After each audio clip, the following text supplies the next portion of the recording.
What's up, guys? So we're back for another podcast. It's been a while. We're sorry it got postponed. Brian wasn't feeling well. My throat was dead. It was a rough time. But we're back, and free agency has occurred. Tons of stuff has happened, and we're here to run through it all. But yeah, first off, how you guys doing, Shawn, Brian? Great. Doing great. Got bullied in the beginning for wearing hats and changing shirts, so Oh that's yeah, why I look like this. The reason I'm wearing a collared shirt this time is, one, I was told not to wear a tank top by both Josiah, Shawn, and my dad wanted a request to wear a collared shirt, so this is for That's him not. if he's watching this at some point. That's inaccurate. That's factually incorrect. You told us you weren't wearing one this time. We didn't tell you to do anything. It was more for my dad, but, yeah. one-time situation. Just to let you guys know, this is a big chat cap because we're weak caps. I don't know what happened with when I said where. It said where, but regardless, we're back. We have all the content coming. Brian hasn't been on here in a while, but the gang is back. We're Duval together. Gang's all here. And yeah, I just want to let you guys know we have timestamps this time. I'm writing them down with my trash handwriting, but if you guys want to skip a section because you don't like it or you don't care about that topic, in the description below will be all the timestamps. So you can go ahead and do that. But I actually forgot to just keep a note of when things started, but that's what it is. Give me a moment. There we go. Stopwatch. There we go. So let's go ahead and get into things. First off, free agency. So a lot of stuff has happened. I'm going to roll through all the big moves that the NFL has made, and we'll comment on them occasionally. We're not going to comment on everything, but I am going to go over everything in case you for some reason missed something. First off, Matthew Stafford to the Rams for Goff and 2 first-rounders. That makes the Rams contenders, in my opinion. But Agree. J.J. Watt signs with the Cardinals for 2 years, $31 million, which everybody said that was an overpay, but then when you look at all the other contracts that come following, it's not that bad. Carson Wentz to the Colts. This one does affect us for a conditional second-rounder, which if he plays a majority of the snaps or they go to the playoffs, it'll become a first-rounder and a third-rounder. Since this is the Colts, we'll talk about this one. How do you guys feel about Carson Wentz going to the Colts? I'll let Brian start on this one. You good over there, Shawn? Well, it's either going to be a spectacular failure or it's going to be the best thing for Carson Wentz because he's now behind they did lose Costanzo from retirement, but I think they're going to end up taking tackle in the draft. We'll discuss that at a different point, but based on the O-line he's got right now, I think they are in great shape to be a contender if they play their cards right in the draft, and I think Wentz is going to gain his confidence back. And he seems a lot happier just based on his social media posts. Now that he's out of Philadelphia, he's in a place that he feels wanted, and he's surrounded by a better O-line. And meanwhile, in Philadelphia, he was dying every 5 seconds because his O-line couldn't hold for more than 2 seconds. So I think it's going to benefit him. They're definitely not the worst team in the division. I think we know who that is. But I think they're going to be possibly a contender this year if they play their cards right. So I think it's a big boost for Carson Wentz. All right, Shawn. I think he's going to be happier to be closer to where he's from. I feel like this is the best O-line, best weapons, best defense he's probably had since he's been there. Maybe the defense is arguable. His defense was pretty good in 17, but for his side of the ball, probably the best O-line, best weapons he's had since he's been there or since he's been in the league. And man, if he can't thrive behind that, he's not going to thrive. Hopefully, he doesn't thrive. So I think he might just be like above average. Yeah, I think about the same. He does look happy there. He's posting videos on his tractor in his backyard. So it looks like he's having a fun time. Philadelphia Eagles are salty beyond belief. But yeah, hopefully he's trash. Sorry, Carson, but we don't want you to succeed. Sorry about that. But next move, Levante David re-signs with Tampa, 2 years, $25 million, keeping the band together. A 2022 7th and Trent Brown to the Pats from the Raiders, working on that offensive line. Christian Kirksey is the first of about 1,000 moves that the Texans made. He's on a one-year deal. Mark Ingram, another move, signs with the Texans on a one-year deal. The Bills re-signed Matt Milano, 4 years, $44 million, which, in my opinion, that's a steal. The Chiefs, this is a big one. The Chiefs cut Eric Fisher and Mitchell Schwartz, so they technically have no left tackle or right tackle. That one's interesting.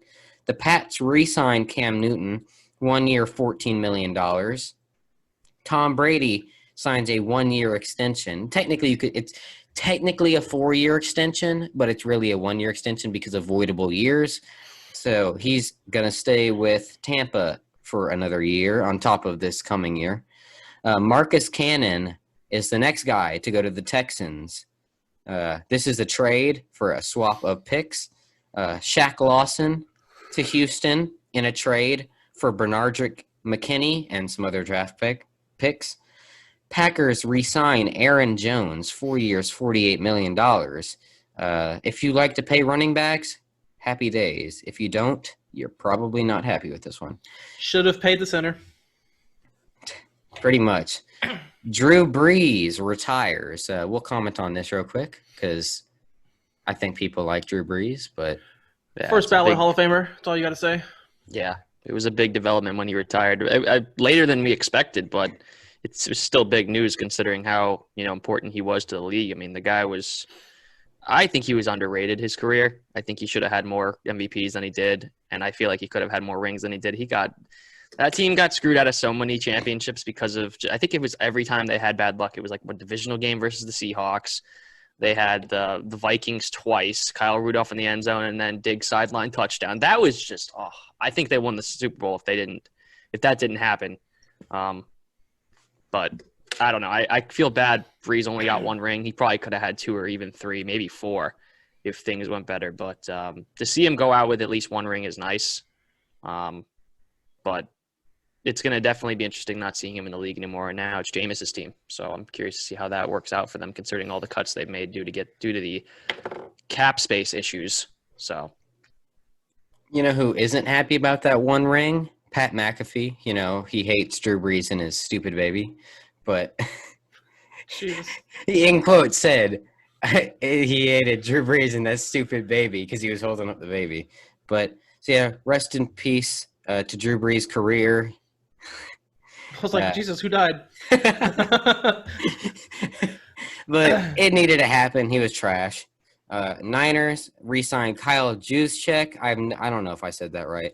Juszczyk? That's a really good signing. That's a really good re-signing. He's like one of the best fullbacks in the league. Like he's a very, very good fullback. They re-signed him for 5 years, $27 million. The Ravens signed Kevin Zeitler for 3 years, $22 million. Good signing. The Buccaneers re-signed Shaq Barrett, 4 years, $72 million. This one made me a little bit mad because I wanted him, but, they're keeping the band together. The Pats signed Jonnu Smith. This one also made us mad. 4 years, $50 million. And then, the Pats, they signed the tight end we want initially. So we're like, hey, there's one more left. And the Pats are like, no, there isn't. And they signed Hunter Henry as well. So they signed Hunter Henry. You could argue that we should have made a harder play for either one of those guys, but man, those dudes got paid a lot of money for being for tight ends. But I mean, we do need one. Hunter Henry got 3 years, $37.5 million. They got the same average, just Hunter Henry got 1 year less. The Pats, continuing their moves of free agency, signed Matt Judon, 4 years, $56 million. Then they signed Jalen Mills, 4 years, $24 million. Then the Chiefs drop a bomb. They signed Joe Thuney, 5 years, $80 million to work on that inside offensive line. That is a fat stack of cash. That's for a guard. Whew. Glad we kept Andrew Norwell. For real. But yeah, then the Browns signed John Johnson, 3 years, $33.75 million. This one hurt us because the Jags were believed to be strong in on John Johnson. And it was actually rumored that John Johnson took less money to go to the Browns than somewhere else. And I think we all know who the team that paid more money was. It's probably us. Let's be honest Probably. here. Mason was definitely pissed about that one. That was his guy too, because he went to USC. So I feel bad for Mason on that situation. But It's a lot of We'll get money, him over man.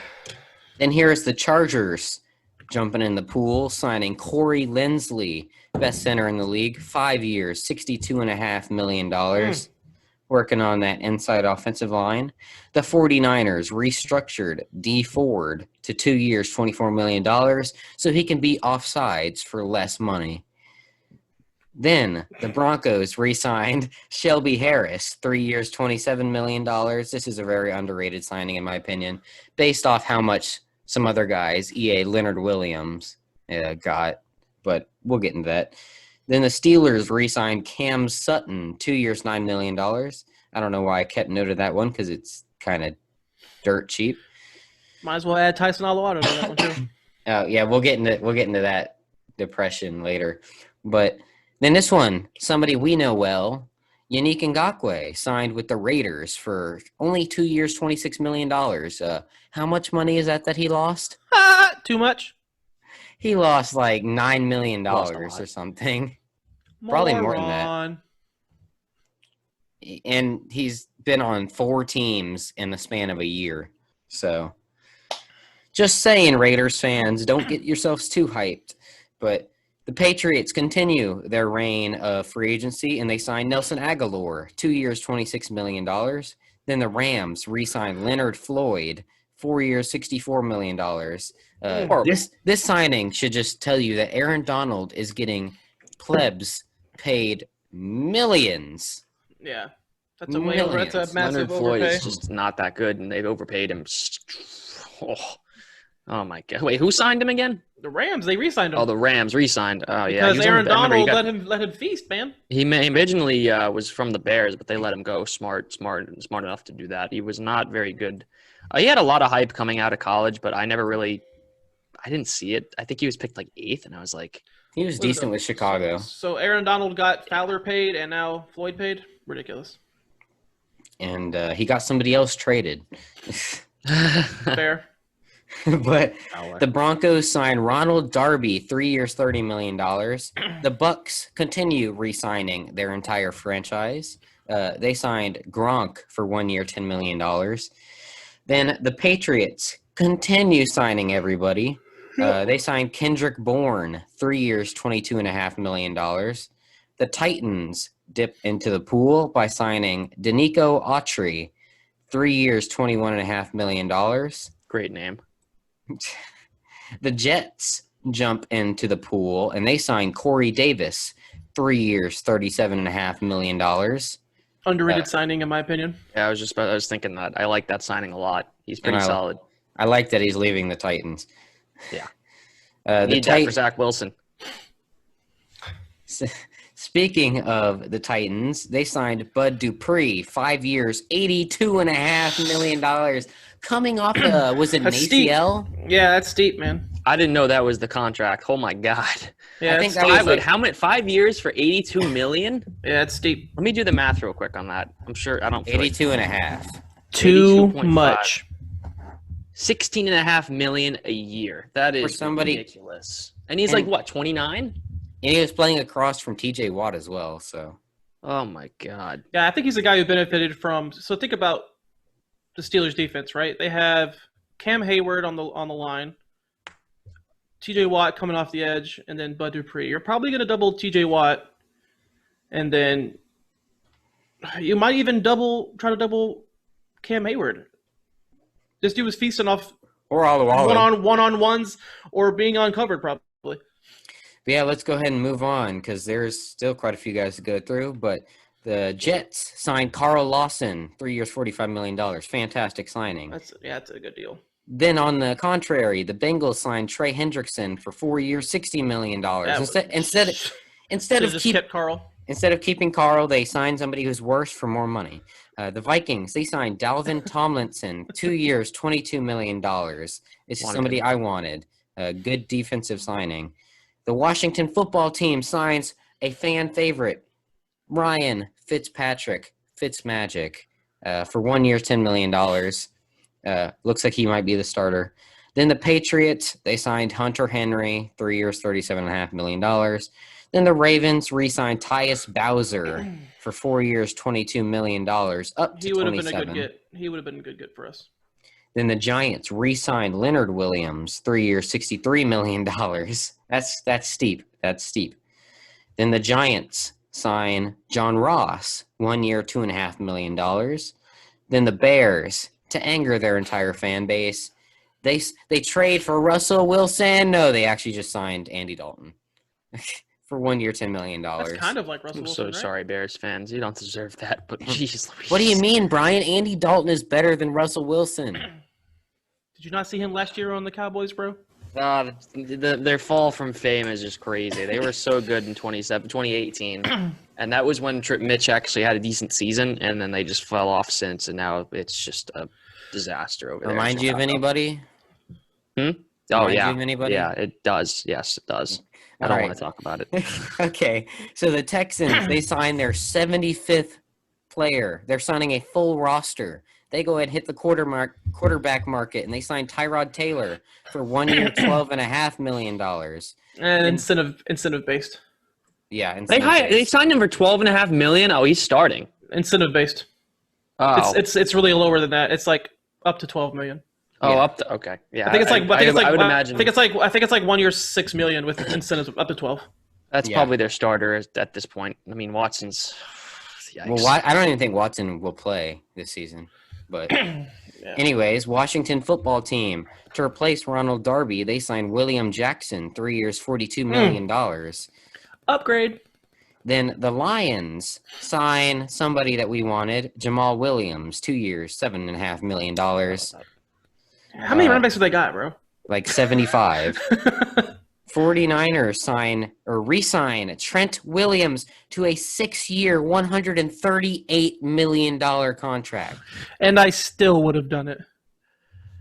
Oh man, That is I'm some okay with Cam. fat I'm okay with Cam. I stat. still would have done it.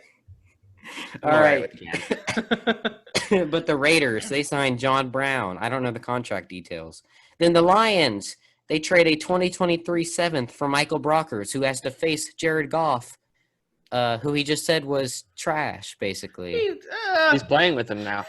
He did say it was trash, but he did say that He Stafford was insinuated. an upgrade. He Stafford was an insinuated upgrade. he's not good. But So. anyways, the Cardinals sign AJ Green to 1 year, $8 million. How many old washed guys do they have on that That's where team? everyone's career goes to end. It's a retirement home down there.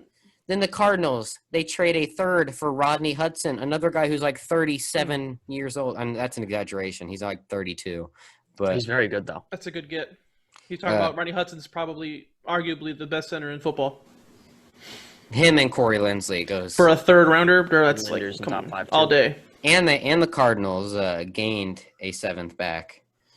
The Raiders, they re-signed Richie Incognito after removing half of their offensive line to 1 year, $2.62 million. The Colts, out of surprise, re-signed Marlon Mack to 1 year, $2 million.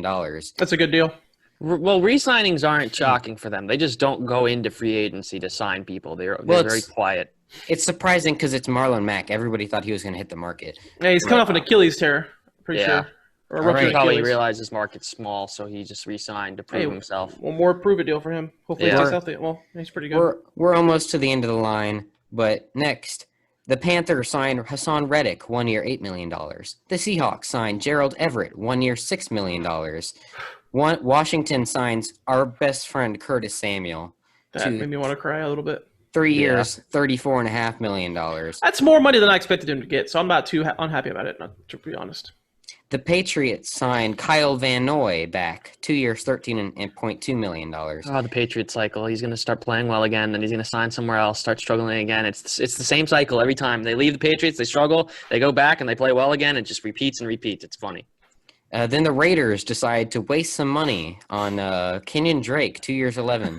The Bills decide Josh Allen is not the answer. We need the MVP. Mitch Trubisky signs with the Buffalo Bills. It's the MVP, the Nickelodeon's value. Oh, I said the MVP. you sound like an M. Just mute yourself. Get out of here. Nobody asked for your commentary. Dolphins, they signed Will Fuller so that Tua can underthrow him by 20 yards. Then the Jets sign our best friend, Keelan Cole, to 1 year. You're going to upset Gordo with that comment about Will Fuller and Tua underthrowing him. Gordo, come at me. Don't look now, though, but the Jets, low-key, their wide receiver core could be really, really good next year. Keelan Cole, Corey Davis, Denzel Mims, and they have Jameson Crowder, right? Sam Darnold season. I'm just saying, whoever the quarterback may be. That'd be so funny if they took a left tackle instead of Wilson. Wilson to the 49ers would be insane. That's a cheat code. Yeah, the Broncos, they re-signed Justin Simmons, 4 years, $61 million. Juju re-signs with the Steelers. Anthony Harris to the Eagles. Chris Carson stays with the Seahawks. Philip Lindsay to the Texans. That one's interesting. Kenny Golladay, 4 years, $72 million to the Giants. Xavier Rhodes stays with the Colts. Sheldon Rankins to the Jets. And finally, Giants sign Adoree Jackson for 3 years, $39 million, up to $44.5 million. But overall, guys, we're going to take a break. That's all the NFL big signings. Next is going to be Jaguars signings. And actually, next is going to be franchise tags, and then the Jags. But yeah, we'll see you guys in a minute. We're back. So you guys just saw and heard all the big moves that happened throughout the league. But now let's go ahead and start to talk about all the franchise tags and then the Jags move. So the franchise tags are simple. The Bucs franchise tagged Chris Godwin. The Panthers franchise tagged Taylor Moton. The Giants franchise tagged and then re-signed Leonard Williams. The Jags franchise tagged Cam Robinson. How do you guys feel about that? I like it. I think it's a franchise tag worth about $13.5 million. Seeing as though the highest paid left tackles make around $23 million, $13.5 million to me seems good enough for Cam Robinson. I kind of see it as like a 1 year rental and kind of like a prove it deal. If he doesn't do well, then I think we look for a left tackle next year. It really depends on how he plays, though. So I think that doing the franchise tag was probably the best move rather than, letting him walk, because then we'd have no answer, especially if we didn't get Trent, which we didn't. So I think doing the franchise tag was the best move for a year. And then we determine how well he does. And if he doesn't do well enough, we don't pay him and we move on to a rookie left tackle in Trevor's second year. Or we sign someone off the market. Or if he does well, then we sign him to a contract, a multi-year deal. But we'll see how he plays with Trevor. And I think this is a prove-it year for him. And even Jawan Taylor needs to prove himself, too. He had a rough second year. I think that this is also a big year for him, so it's going to be interesting to see how the O-line performs with a new quarterback who isn't constantly moving around in the pocket. It sounds like Urban and the staff as a whole are very high on Cam Robinson and his potential upside, so we'll see how it goes. And they know their stuff. I definitely can see why. I mean, wasn't he like really good in college coming out? I mean, he was a second-round pick. He was. I mean, he was like really, Leatherwood. Really good as a stretch. He was pretty good. Like, you see how good Leatherwood is coming out? Yeah, similar. He's about right there. He's a big physical guy, so it's like. Yeah, I like the move because if you think about it, if we let him walk and we were betting on signing Trent or some other there is no other good left tackle in free agency. You'd be stuck with either trash from free agency or you'd be stuck with Russell Okung or Alejandro Villanueva or Will Richardson. we saw that, but that would be bad. So, like I said, at worst, it was a backup plan, but it looks like they actually do like him, and it looks like he's going to start. And let's be honest here. Has he ever had a competent quarterback in front of him except for Bortles in 2017, who was actually – he wasn't great, but he was actually pretty competent in 2017? No. Exactly. No. So it'll be interesting to see what he does with a competent quarterback with a decent coaching staff. He still has the same offensive line coach, which that is intriguing that the one of the few guys they did keep on the staff was the offensive line coach, and then they kept Cam Robinson. So it's interesting to see. He's one of the best coaches in the league. That's why. And he's a veteran, which that Urban needed. And the fact that they kept him was probably one of the best things they did. They should have kept Keenan. Or Keelan. Wait, it's Keenan. Okay. I get Keelan and Keenan mixed up. No, they should have kept. I'm glad they kept him because he's one of the best O-line coaches in the league. And he's wide Can you respected. turn your audio down just a slight? What do you mean? Like, is it your mic or something? Because Shawn is good sound. Sorry, guys, but I don't know if you guys can hear it.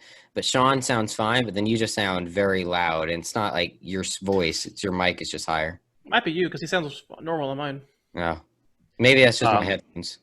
But I think that keeping Warhop was a really good decision, both for the continued development of Cam and Jawan Taylor. But getting a new O-line coach could have been disastrous as well, considering, a new coach means they got to relearn everything. And keeping him in place with the same O-line is the best thing they could do. They can keep continuously working on their chemistry, improve Cam, help Taylor improve.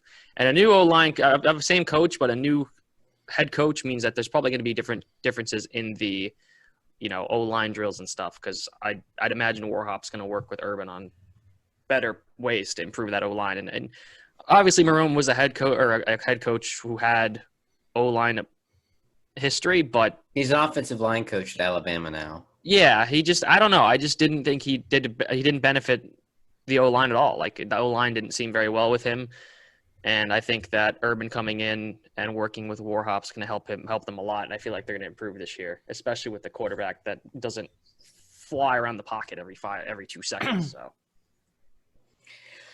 Yeah, for sure. I really like the signing. I think he has potential. I don't think he's as bad as some people think, but I also think it's much better than relying on maybe the 5th or 6th tackle off the board to be good right away. So we'll see.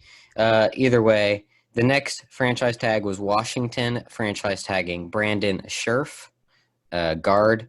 Then the Broncos franchise tagged and then re-signed Justin Simmons. Then the Jets franchise tagged Marcus May. The Saints franchise tagged Marcus Williams. All the safeties are getting franchise tagged. And then finally, the Bears franchise tagged a former friend of ours, Allen Robinson. So no return of him to Jacksonville this year. Yeah, those are the franchise tags. You guys got any comments on any of the franchise tags that happened besides the Jags? Nope.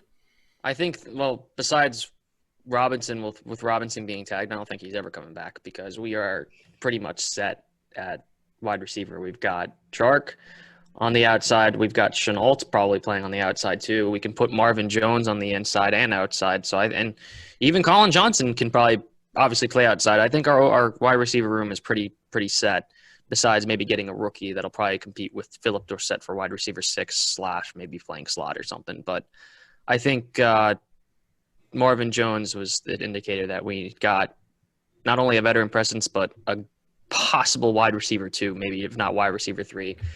And I think Chenault and Chark are going to be the focal point of the offense, with Marvin Jones kind of being like that third option when one of them is double covered, and he's going to probably have a good season. And it's one of my favorite signings, very underrated signing. Yeah, so let's go ahead and move on to the Jags free agency moves. The first thing they did was they re-signed Tyler Shatley. I think he's the longest tenured Jaguar. Him and Brandon Linder are tied. He's great. He's really good. They re-signed him to his 75th one-year deal with the team. He is back. He did have some play time last year. He's pretty good. I mean, the difference between him and Linder wasn't that much. So if we ever lose him, I'll be very disappointed. He's such a good backup. He's probably any other team. He's a starter for sure. We might lose him next year. He's getting a little old. I think he's turning 30. So yeah. We actually all wanted to re-sign him. If you guys saw our last podcast, which if you haven't, we're disappointed in you. But then the next re-signing was Trey Herndon. This one kind of actually was a little bit surprising. We didn't know this one was going to happen.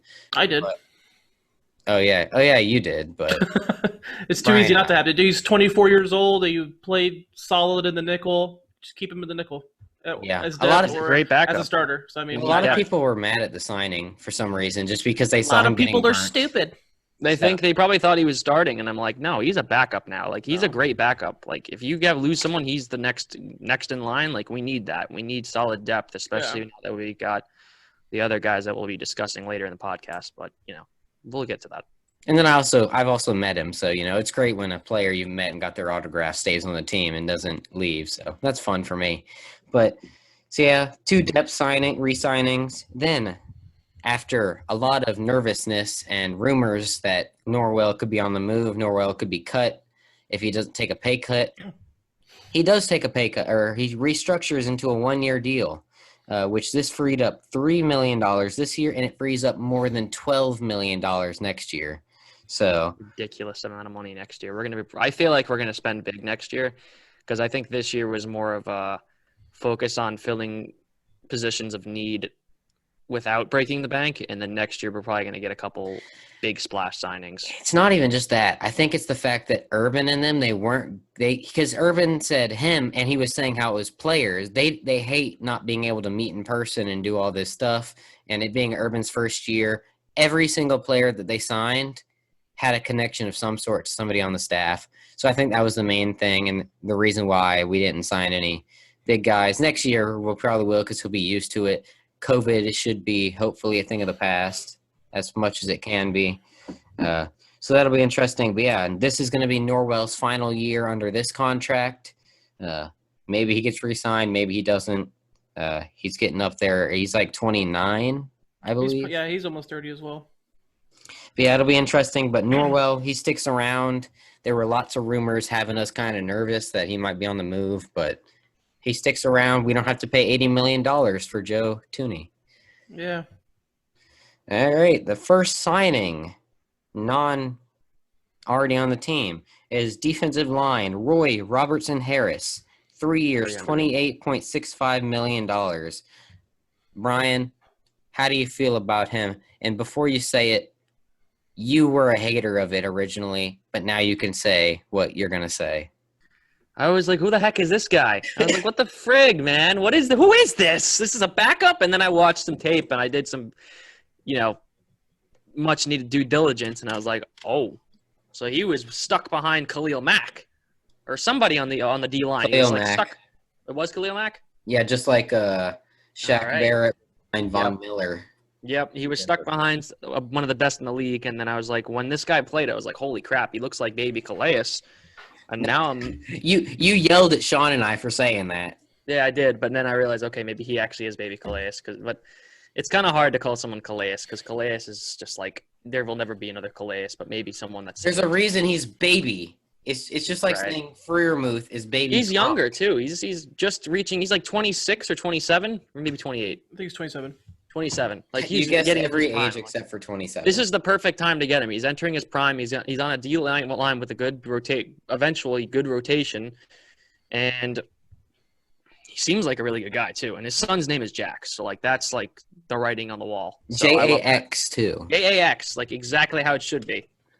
So and he said he did it before he came here, so. It was meant. Yeah, so I'm very excited that we got him first. I think it was at first I was like, what the heck is this? Because I wanted big signings originally, but then I realized that's not the right thing to do this year, like the Patriots are doing, because we are not. That's not how it would only work for a year like it did 2017. So seeing the fact that we're doing smaller moves but they're solid signings is especially on the D line. I was like, all right, I can get behind this. So I like it. Not my favorite signing, obviously, but it's one of my top signings, I guess you could say. All right, I'm going to cut you off, Shawn, because I always let you guys speak before me, but I'm going to speak before you now. But yeah, I really like this signing because they're not the same player and they're not necessarily the same position, but like I mentioned, it's similar to Von Miller and Shaq Barrett. Shaq Barrett, he had terrible numbers, or he didn't have terrible numbers, like stats and stuff. He didn't have the stats, sacks. He didn't have all that, because he was behind rotating in for Von Miller in Denver, and then he goes to the Buccaneers and explodes. And he had the pressures when he played, and he had the efficiency. Similar thing here. Roy Robertson Harris was mostly behind Khalil Mack, and when he did play, he got pressures. He got a couple sacks, but not really. He was mostly a pressure guy. But I'm gonna cut you off. All right. He did not play behind Khalil Mack. I don't know where you guys are getting this from. Oh, who did he play behind then? Because I know he Well, was. think about it. This guy's 6'7", 292. You think he was playing outside linebacker for the Bears? That's true. No, he was behind Akeem Hicks, guys. The other guy. Ignore us being dumb, but Akeem Hicks is still one of the top defensive tackles in the league and has been. So, point still stands. You get the point. And I think it's a really good signing because he gets pressures. He's efficient. He absolutely killed the Packers O-line a couple times. Yeah, I'm excited for it. But now Shawn can speak after Brian and I made ourselves look like idiots by saying Khalil Mack. I was going to let you keep it going since you wanted to get in front of me. But, yeah, man, this is I actually think the approach that Urban and company took to this free agency was actually quite excellent. Not necessarily blowing all your money on the big signings like we have in years past, but they went out and got guys who I don't even think a lot of these guys are scratching the surface of their potential yet. Roy Robertson Harris being one of the main ones. Here's a guy that's going to be, I think, just hitting his stride with us. And we signed a bunch of, not even just him, but we signed a bunch of different guys who are young, up-and-coming guys, as opposed to signing guys who are already established and really good, like we did back in the Caldwell time. Big fan of Roy Robertson Harris from what I've seen from him. Big physical body. We need all the big bodies we can get. This guy's going to immediately help us in the run defense, which we obviously suck at. I think we were ranked 30th last year in stopping the run. So, yeah, I'm a big Roy Robertson Harris fan.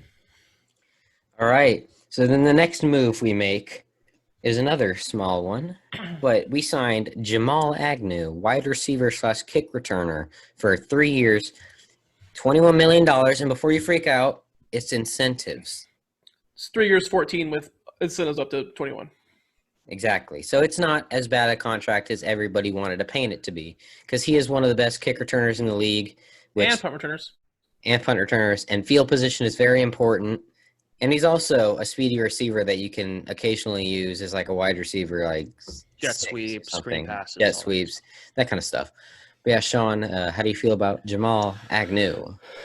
Another thing this free agency taught us is that Urban Meyer, if you didn't already know, obviously loves his special teams. Apparently he was really hands-on with special teams while he was at Ohio State. So it's not really a shocker, I guess, that he invested so much in special teams guys. How often have we clamored for better field position for years, right? It's been years and years and years. We haven't had a steady return game. I think Dede Westbrook was okay at punt returning. Keelan Cole was good at kick returner, but they didn't always get used there because of them being to be needed on the field. You know what I'm saying? Yeah. You didn't want to risk them getting hurt on that. So now you got a guy who Michael Walker to be focused. Chris Claybrooks, PTSD from Michael Walker. Michael Walker. Oh my gosh. Also, speaking of Claybooks, writing's on the wall, bud. If you thought that you have a guaranteed role in this team, writing's on the wall. Hey, he's a good special teamer. He's a good special teamer as a gunner, and he's not. He's bad, but he's not terrible as depth corner. Yeah, he's got potential technically because he's a rookie. Didn't he play with injuries though? I thought he played. He said he did. Yeah, that's what he said he did. To be honest, it feels like every NFL player says they played with injuries, but right. I'm saying, but he was drafted specifically to be in the return game. And that was obviously it was a different regime. He dropped like 8 punts and kicks. Right. So with Agnew, you're getting a guy who's probably the best returner in the league. Yeah, it seems like a little bit of an overpay, but he'll probably have some snaps here and there, some design plays on offense too. So it's like whatever. This guy gives you a kick return touchdown, punt return touchdown, and your starting field position is on the 30 or higher. Do you really care? Yeah, our average field position was atrocious. Like starting at the 25 was probably some of our best field position. So, and watching some of his returns, he's not just straight speed either. This guy actually broke tackles too. Yeah, and he actually finds the hole. He follows his blockers. He knows what he's doing. He's not just running. People just see the numbers and they freak out. Yeah. How you feel about it, Brony? Brony, but close enough. I'm too lazy. I like it. I was like, when I saw the signing, I was like, all right, we just got a returner. And we got another wide receiver in the room that's fast. Irving got a fast guy. I like it. He brings a new element to the team that we were lacking, which was return game, and also helps with some possible play designs in the on the offense. Like, we had play designs for Shawn, but now with him in there, I think we could do some little trickery plays, like with Shawn and just an idea. Shawn and the Wildcat. And even he could take a pass and just dump it off to him on the side. They would least expect that. They think and run him up the middle, have Agnew run to the left or something, throw it off to him, and that man's gone. Like, they could make some interesting play designs with those two. But I like the fact that they signed him. We desperately needed a returner. It's going to help Trevor a lot too, because the last thing you want to do is put Trevor on the 1-yard line or like the 10-yard line on a rookie in his rookie year. So I think that's just going to help him, the offense, and the return game. It's just going to be an overall benefit for the team, even if he is getting paid a little bit, which he deserves if he's one of the best in the game at what he does. So I'm very excited to see how our special teams looks with the signings that we made. And it's about time, because our special teams has been bad for a long time. As LeBron James says, it's about damn time. But before we continue, I just do want to say I got some breaking news. Roger Goodell, out of his own mouth, says the league plans to open stands to full capacity in 2021. So Good. That's exciting. That's all 32 teams with 100% capacity. That's huge, especially since it's only March 30th. We've got until September. Well, I guess you could say August, because that's when the preseason starts. But September 9th. 9th. Yep. So we've got 6 months till we get to that point, a little under 6 months. Yeah. We should be. By that point, we will have probably at least half the country vaccinated, if not more. Probably more. Probably more. By then, it'll be mostly people who didn't want to get vaccinated. Right. And yeah, I'm excited. I actually feel like I might be able to go to a game this year, because my dad and I have been discussing going to away games, and now we might actually be able to do that with that announcement. We can actually be Duval together. Exactly. Not Duval. Last time I went to an away game was Dallas, and that was with the Bold City Brigade. Surprised I didn't see Cap. Is that when we lost 40-7? Huh? Was that when we lost 40-7? Yeah, that was a bad game. Some of my family actually went to that game. Dallas is a nice stadium. I highly recommend going to Dallas. It's a really nice area. The fans were surprisingly nice. Well, that's probably because we're not a division rival, but we walked in. We came in with 4 buses of people just screaming Duval at the top of our lungs. And these guys are like, who the hell are these guys? And then they started interacting with us. They're like, these are cool guys, but you're going to get your asses kicked. And we're like, I thought we were going to win, but we got destroyed. But overall fun experience. The show goes on. Besides the loss. All right. So then the next signing is another special teamer, Rudy Ford. He's a safety/special teamer. I don't think he's ever going to step on the field playing actual safety, because he'll probably be. Do you know what safety position he plays? No idea. Oh, well, good depth. Apparently, he's matter. good depth. I mean, that's a huge addition to the special teams. Does it actually matter what position he plays? He's literally third or fourth. He's probably string safety 8 on the team right now, probably. Oh my probably. God. But he's a very good gunner. We signed him for 2 years, $4.2 million. Special teamer, because like Shawn said, Urban loves his special teamers. So that's about all you can say for that. I don't blame him. Our special teams was bad before. Him and Claybrooks are going to be our gunners. I'm pretty excited about that. And Wingard. Wingard. Agnew. It's pretty good special teams squad. Agnew's a gunner? No, he's just saying special teams. Oh, yeah. We got 4 or 5 special teamers that are going to be some of the best in the league. But yeah, so that's special team signing. Then we re-sign somebody who the fans have called to re-sign for a while, that Shawn did not expect us to re-sign. But Smoot is back. Smoot! What was that? Smoot gang! I love Smoot. He's awesome. I'll let Shawn talk, because I know Shawn did not want to re-sign him, but... I don't hate it. I just... it's hard to see where he fits in, especially if we're going to run a lot more 3-4 this year. I have no idea either. He's going to have to put on weight to play in, because I don't know. I can't really see him standing up and rushing. He's just... I don't know if he's that agile.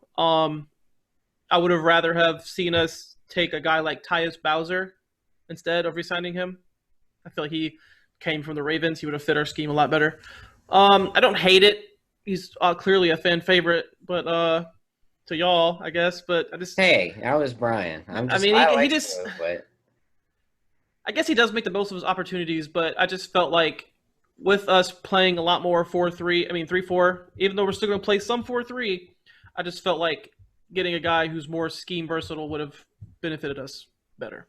I guess we'll find out what he's going to do on a 3-4. I think he plays end, but I feel like they're going to ask him to put on some weight.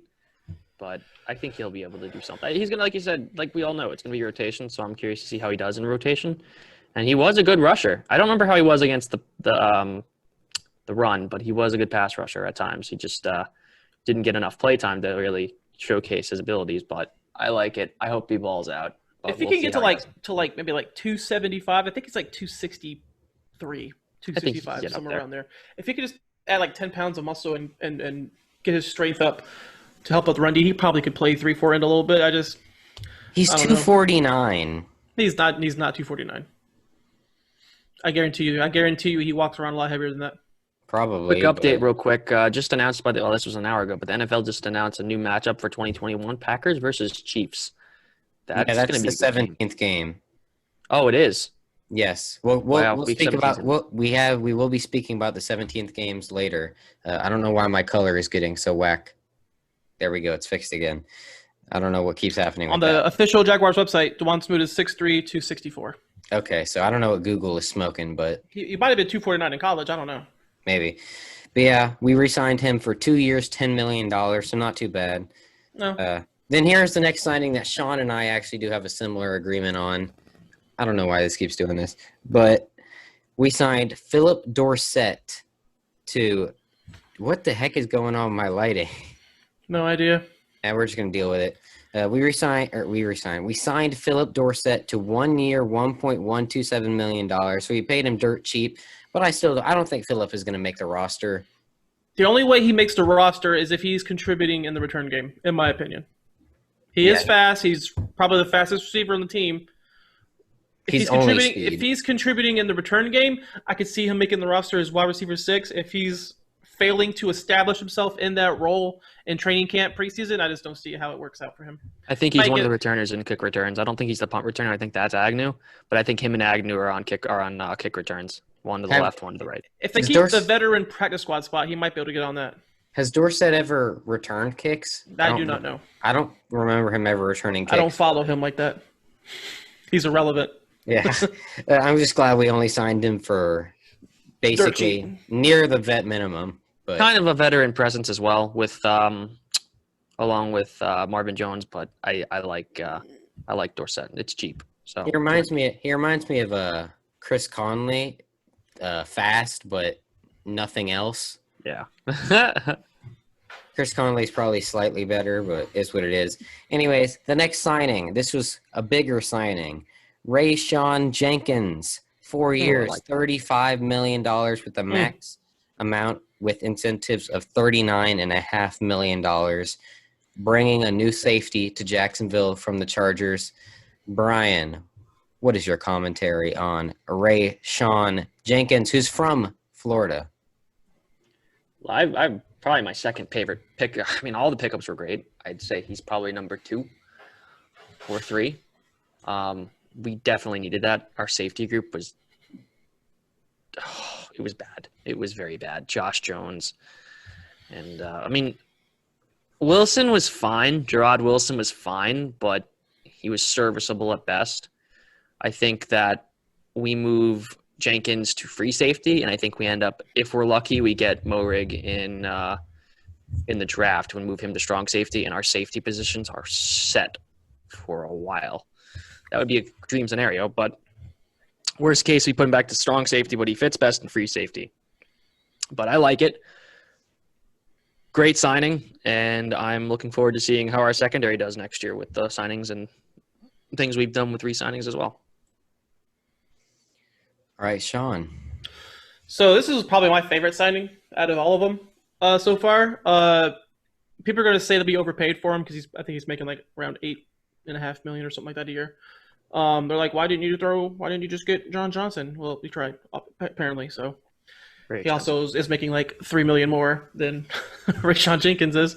Um, this guy is going to bring back that nasty edge to the defense that we had when we had Jalen Ramsey. This guy is the trash talker supreme. If you haven't seen Shawn Jenkins mic'd up versus the Jaguars last year, I guarantee you should probably watch that. He was talking all kinds of trash, especially I think he was targeting Cam Robinson with a lot of the trash. It was pretty good. This guy is a physical big hitter. His tackling is spotty at times, I'll admit, but he's another one of those ascending players that I was talking about earlier. A guy that we're going to get who is just going to be coming into his own, hasn't scratched the surface of his potential yet. He's played a little bit more I think he played a lot last year because of the Derwin James injury. But I'm excited for this one, guys. I just think this guy, he's very versatile. I think he could he could play in the box. I think he can play coverage. I love the dude's attitude. When I watch him speak in press conferences and stuff, I like his attitude, and I'm just a big fan. Facts. So many people don't like this signing in the media. It's quite interesting because They think we overpaid when we could have got John Johnson or Anthony Harris or somebody of the sort. they say we Harris is doing they good. say we overpaid these kind of people when the Patriots are overpaying every human being in free agency, and Yeah. all they're getting is praise. Like, oh my gosh, Bill Belichick is making moves because he's overpaying them with. They've given up the second most guaranteed money in like the past couple decades, I think, which that's not a good recipe. But I think we're first in that list or third, close. no, we're I'm pretty sure that we were up there. It was like us and the Jets too. I think number one was the Dolphins from last year. Jeez. But- Oh, you mean in one season? Yeah, in one off season. Okay, I'm talking about collectively over the last like decade. Oh yeah. We're like the tops. We'll talk about that. But the next signing is Carlos Hyde. We're bringing him back. Yeah, he was on the team in 2018, and we cut him. Then he went to the Houston, had a 1K season. Then he went to the Seahawks, I believe, and now he is back for 2 years, $4.5 million as a backup running back to take some stress off James. Shawn, how do you feel about signing Carlos? Nah. It's just this is a total Urban Meyer pick, in my opinion. He's familiar with Carlos Hyde. Carlos Hyde is okay. I mean, he doesn't really offer you much different than James Robinson does. I would rather have seen us picked up somebody with some speed. But, I mean, maybe we'll draft somebody with speed, and this guy could just be like a breather, give James Robinson a breather, like you said, and maybe just get like 6 to 8 touches a game, that kind of deal. But, I mean, Yeah. it's just a meh signing for me. All right, Brian. Yeah, I'd 100% Urban Meyer slamming the table probably for him. And Trent Balk. Balk drafted him, I believe. Yeah, Balky. that was Trent pretty- Balky. Yeah. Hey, we confirmed it. That's how you say it. I know. What is it? Balky? Balky. Oh. Yeah, I mean he's fine. It's nothing impressive. It's just like a man. It's like a kind of signing. Day 2, day 3 kind of signing. Running back 2, running back 3. I'd imagine we'll pick someone up in the draft, somebody speedy, shifty. I forgot who it was that Shawn really wants. Stay tuned for our mock drafts, and you will see. Oh yeah, it's somewhere. It's like somewhere in the mid rounds to late rounds that he wants a running back, which is perfect. No need to draft a running back too high because everybody's apparently wanting Travis Etienne at round. I am slowly getting on board with him at 33, no earlier. I would be okay with it, but I feel like there's better options at 33. It I'd depends. be annoyed. It just determined who else was available if I would be annoyed or not. But If he's at 45 and you've taken Pat He won't be. Fryermuth at 33, then I'm fine with it. He But won't be. Yeah, I don't think so. But All right, let's try to get the rest of these signings before this time runs out. yeah, we might have to split this. But the next signing is we re-signed Sidney Jones. It took long enough, but Sidney Jones is back for 1 year, as we predicted. It's great to see him back. Prove it year. Hopefully he does good. Then we signed a tight end, guys. Who do you think we signed? You got any guesses? Guys? Somebody I never heard of until I forgot he his got name. signed. Chris Manhertz. Man, He's a blocking tight end. Apparently, You know he's, what? really, I he's a don't really hate good it. blocker, honestly. I'll be the Right. first to say it. It's a solid signing for what he does because he's one of the best blockers in the league, and you need that. We didn't have any good blockers, so We haven't had a good blocking tight end since Mercedes Lewis left, Yeah. which is So- still a criminal offense. Caldwell and company should be charged and hung at the stake, burned at the stake for getting rid of Mercedes Lewis. I said it. Yeah, I'm fine with it. He's a blocking tight end. That's it. You know, I like it, but we need Apparently he's a good at it, pass catching too, so. tight end in the draft, and that was where we pick up hopefully Fryermuth. But we'll get to that at a later time. Or, as you're a fan of somebody else that we might talk Yeah, about I wouldn't later. mind trading up for. Hey. We will get to that segment later. Roll through the Okay. free agents. We got like 5 more probably. To go. Yeah, we're gonna have there's a lot of moves. There's a lot of stuff left. Holy crap. Yeah, we signed Manhurts to 2 years, $6.6 million. It's fine. Then we signed defensive end Jihad Ward from the Ravens, 2 years, $5 million. Watch his introductory conference if you have not. The dude gave me the creeps, man. But then also like his intensity in his eyes, bro. You can see he wants to make something special happen. He made a huge play in the playoffs. Also, he walked off and flipped off the Tennessee fans, so he's good in my books. We're already on board with him. Hashtag man crush. But yeah, Jihad Ward, he's going to be a role player, I think. But then the entire city of Jacksonville is about to burn down because we have not spent money. Then all of a sudden, Adam Schefter tweets, the Jaguars have signed cornerback from Seattle, Shaquille Griffin, 3 years, $44.5 million. That was my favorite signing. That was that's my favorite. Hey! I just want to say we're signing a guy. Who's starting to hit his stride. He's another one of those guys, man. I'm talking about. He's from UCF. Sound familiar? Yes. You want to answer my question? Sound familiar? Whenever we brought in AJ Boye, whenever Ramsey was going in his second season, and who's going into their second year? Season? Brian, who's going into their second season? CJ Henderson. All right, sorry. Henderson's about to have a breakout year. But yeah, both of them. The entire city of Jacksonville went from burning down because people were upset we weren't signing anyone big to everyone's like, "Oh, Balky sucks," to now, "Balky masterclass."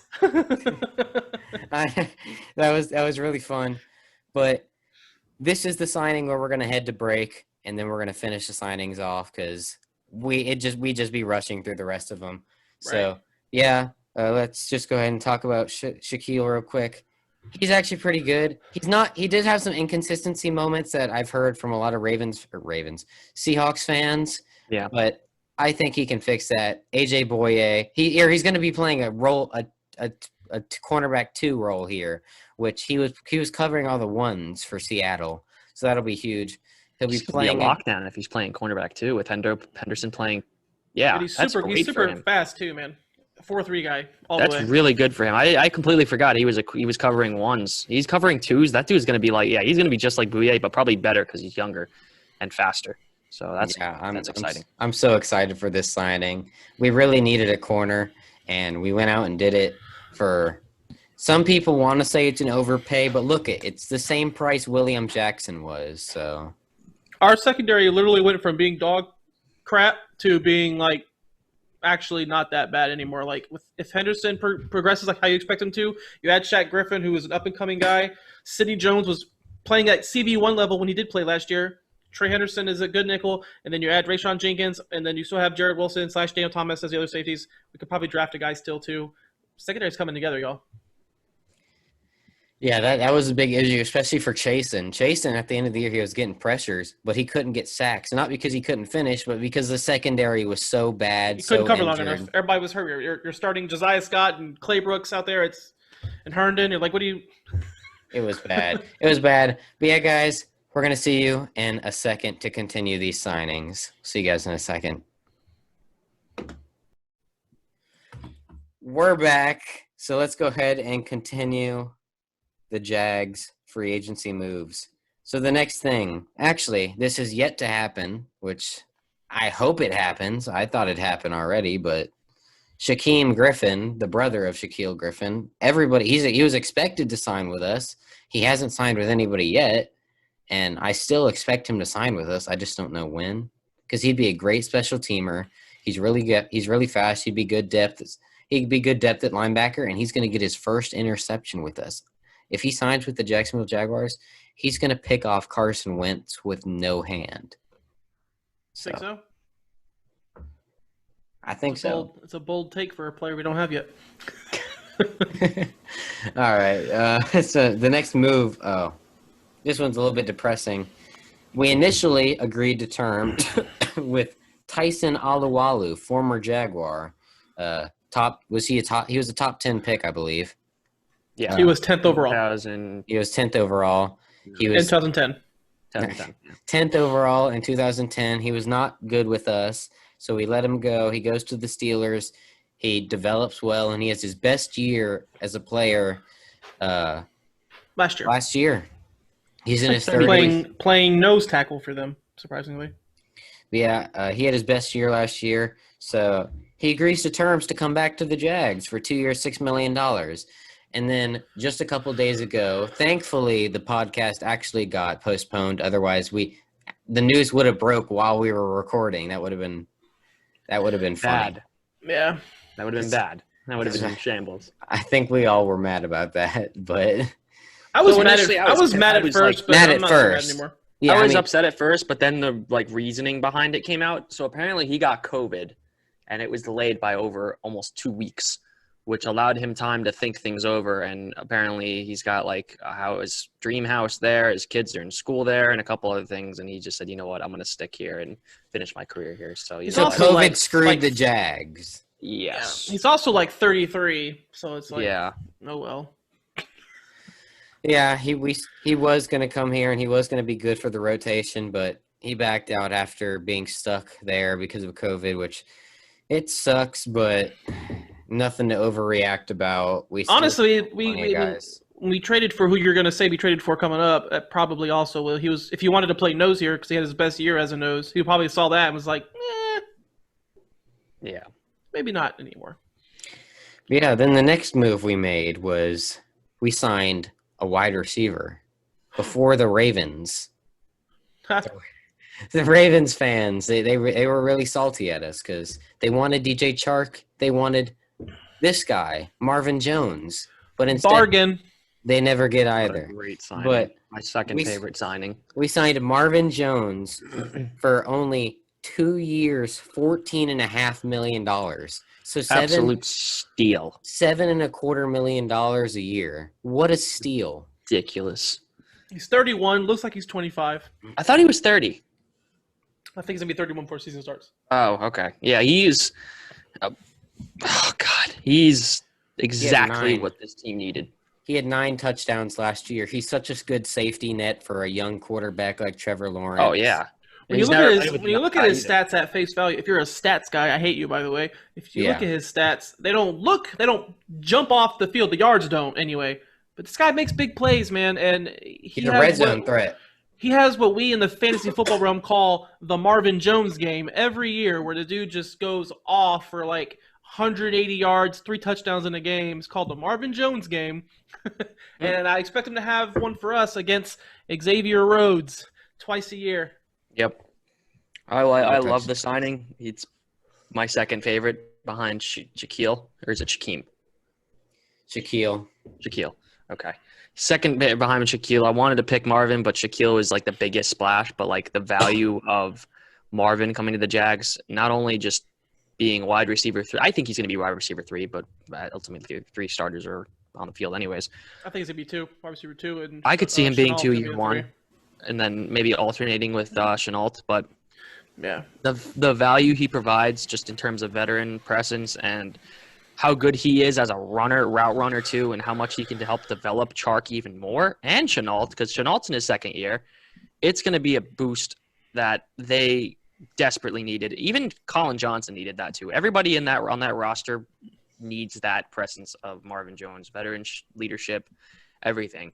And for the money that we got him for, it's probably one of the best value signings we could have had. And I obviously wasn't Galladay or Samuel, but for starters, Samuel was paid a lot. And then Galladay? I'm not paying Galladay that money. Ridiculous. I was like, oh, no, I'm good. After seeing how much he got from the Giants, I'm like, I'm very happy with Marvin Jones. He got like a third of what he got, which is ridiculous. So Marvin Jones is phenomenal. I can't wait. I was watching Jags Drive Time earlier, and Jaguars' most hated commentator, Brian Sexton, who I actually think has gotten a lot better since he found out we were getting Lawrence. He seems more pleasant. Anyway, he had a great comparison. He said, this is before your guys' time probably. He said, this is similar to when we signed Keenan McCardell in 1996, where once you brought him in, his veteran leadership, everyone knew their role at that point. Lightning and thunder. From Jimmy Smith to Keenan McCardell to the third option at the time was Willie Jackson. Everybody knew their role once Keenan got there. So I think he's going to come in, be the number 2. Chark's going to be the 1, Shenault the 3. Everybody's going to know their role. I think they're just going to explode. Even Shenault at 3 is still good because he's still on the field. Explode. He's still on the field, but I think once Marvin's gone, which he's only there 2 years, I think after that he's done. But once he's done, then that solidifies Shenault as number 2, and then number 3 will be whoever we get. But they probably alternate though between 2 years. Will have 2 rings. He'll have 2 rings by then, so it's okay. But yeah, this is a really good signing. It's probably the best guy you could sign for a rookie quarterback, just because he's such a good safety net there. He knows he creates separation. He can make crazy catches. He's a red zone threat. And like Shawn said, if you're a stats guy, he may not have the yards necessarily, but he's had 9 touchdowns in both of the previous seasons. So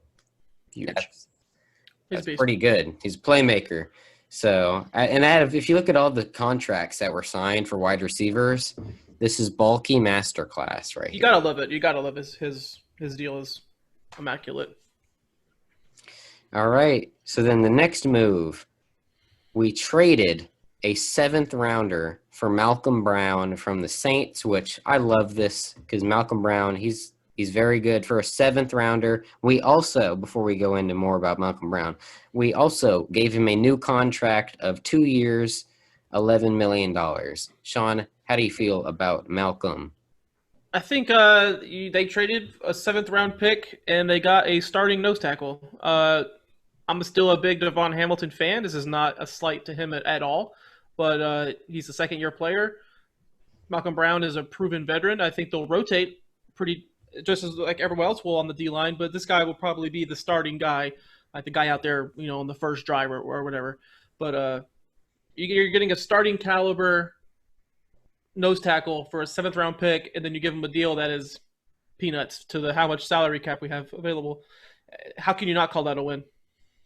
It's also a great decision because putting all that weight on Hamilton would have been possibly a disaster. I mean, obviously he knows how to handle it, considering he did it last year, but I think that takes a lot of stress off of him, and I think that the rotation is going to keep both of them relatively fresh, and he'll also help develop him too. I think that his development is going to take a big boost to getting Malcolm Brown, who's proven, and I think that the rotation is going to help everybody. And Malcolm Brown's really solid too. Like Saints fan, I think my friend is a Saints fan. He was like, he was like, he's all right. He's not that great. And I'm like, I feel like he was. He just didn't want to get us excited. But he's a nose tackle. They don't make the splashes. Saints fans are trying to downplay any player that they're getting rid of because they've had to get rid of so many players. And they got rid of a lot of people. And they're tired of everybody saying that. But who have they gotten rid of that was really of any consequence to them? Not really. And they got rid of $90 million and they're under the cap. This is why salary cap is fake. Yeah. But yeah, Malcolm Brown, that's a big signing. I love the defensive tackle or defensive line in general depth that we're going to have. Keeping that rotation like Baltimore did with Joe Cullen, and it worked. So it makes sense. Fresh legs, man, they kill. Especially if the defense hopefully won't be on the field as much. So fingers crossed. We'll see. Yeah, then the next move, this one came out of nowhere, and I think everybody on Jags Twitter was actually kind of like, "Whoa, no way!" We traded DJ Chark. Oh wait, no, actually, we traded Josh Oliver to Baltimore. They were like, "Who?" Baltimore fans were like, "Who?" They Who saw, is this? they saw- This isn't a wide receiver. I'm like, wait. They saw Jacksonville and Baltimore and trade in the same tweet, and they had a freaked out. heart attack. Yeah. They actually tried to paint this. Well, if he's going to perform well anywhere, it's going to be here. We know how to develop tight ends. It's good luck getting this dude on the field, bro, to develop. He broke his foot in He had a non-contact broken foot. Played 4 games in the all last year. 2 seasons. 3 catches, 15 yards, career stats. Like, come on, bro, get out of here. One of the biggest busts in franchise history. He's just as bad, if not worse, than James Sample. That was David Caldwell reaching for a tight end because still to this day we have failed to secure one. Oh God.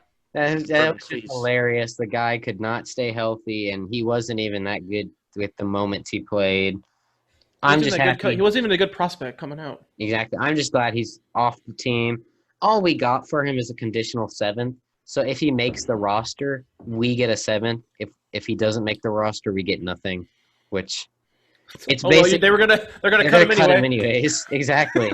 So that's the point. Everyone's like, that deal kind of sucks because we don't get anything unless he gets on the roster. It's like you're gonna cut the guy anyway. It's a 6th-round pick. Like you gave yourself a chance to get something versus you're gonna get nothing by cutting him. Yeah. Didn't we draft him in the 3rd round? Yes. Yeah. So the value out of it, if we do get that 6th, is huge because it's new regime. 7th. Now, if this was Caldwell, we'd be coming for his throat. Yeah, it's a 7th. Go for his throat because it's like, why would you get him for 3rd and give him for, But new regime, they did what they needed to. I'm glad they got rid of Josh Oliver. I was a fan of him when we first picked him. I was like, oh, maybe it could be a good development project. No. Bulky masterclass continues. Bulky knew what he was doing. I just hope we draft a tight end, but we'll find out in 30 days. It's kind of funny seeing all the videos, like all the hype videos or the highlight videos for Josh Oliver. They're 30 seconds, but half the video is the same play just from 5 different angles. Right. Like, come on now. The dude is trash. Give me a break. But, see, that one came out of left field. But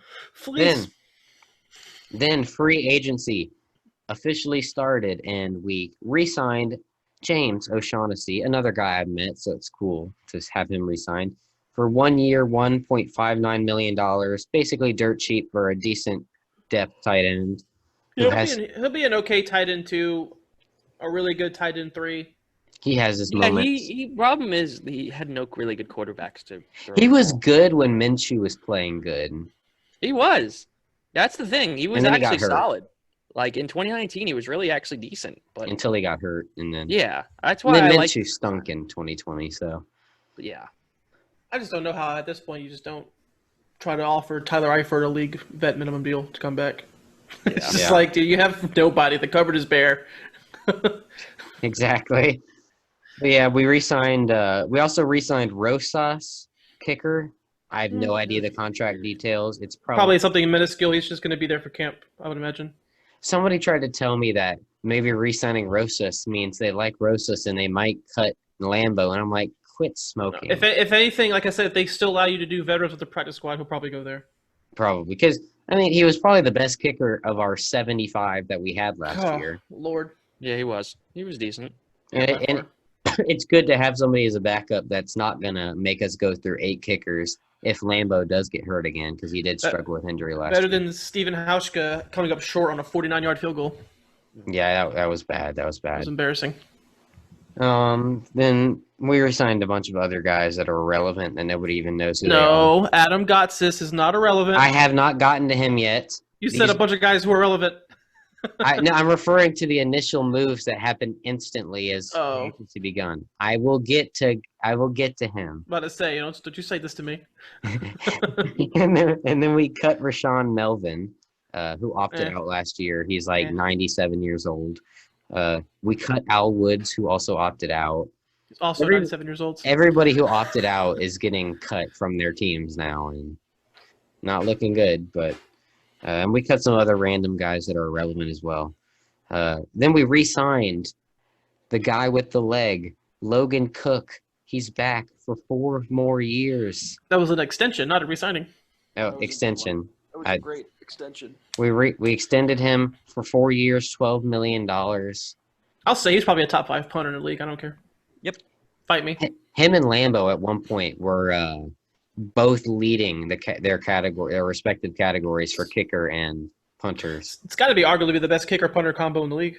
I think easily because Lambeau's arguably the best kicker in the league, and you could Like I said, Cook's probably top 5. top 5. Yeah, he's so consistent getting kicks down in the And he delivers the big hits on the way down too. He'll deliver the big hits. Exactly, Pat McAfee style. Hopefully, we don't need to do that anymore. We signed a bunch of gunners. Exactly. Yeah, we extended him for 4 years, $12 million. This was another fun one that made the fan base happy. Then we claimed wide receiver Jean-Vea Johnson. I have no idea if I said that properly. I don't even know who he is.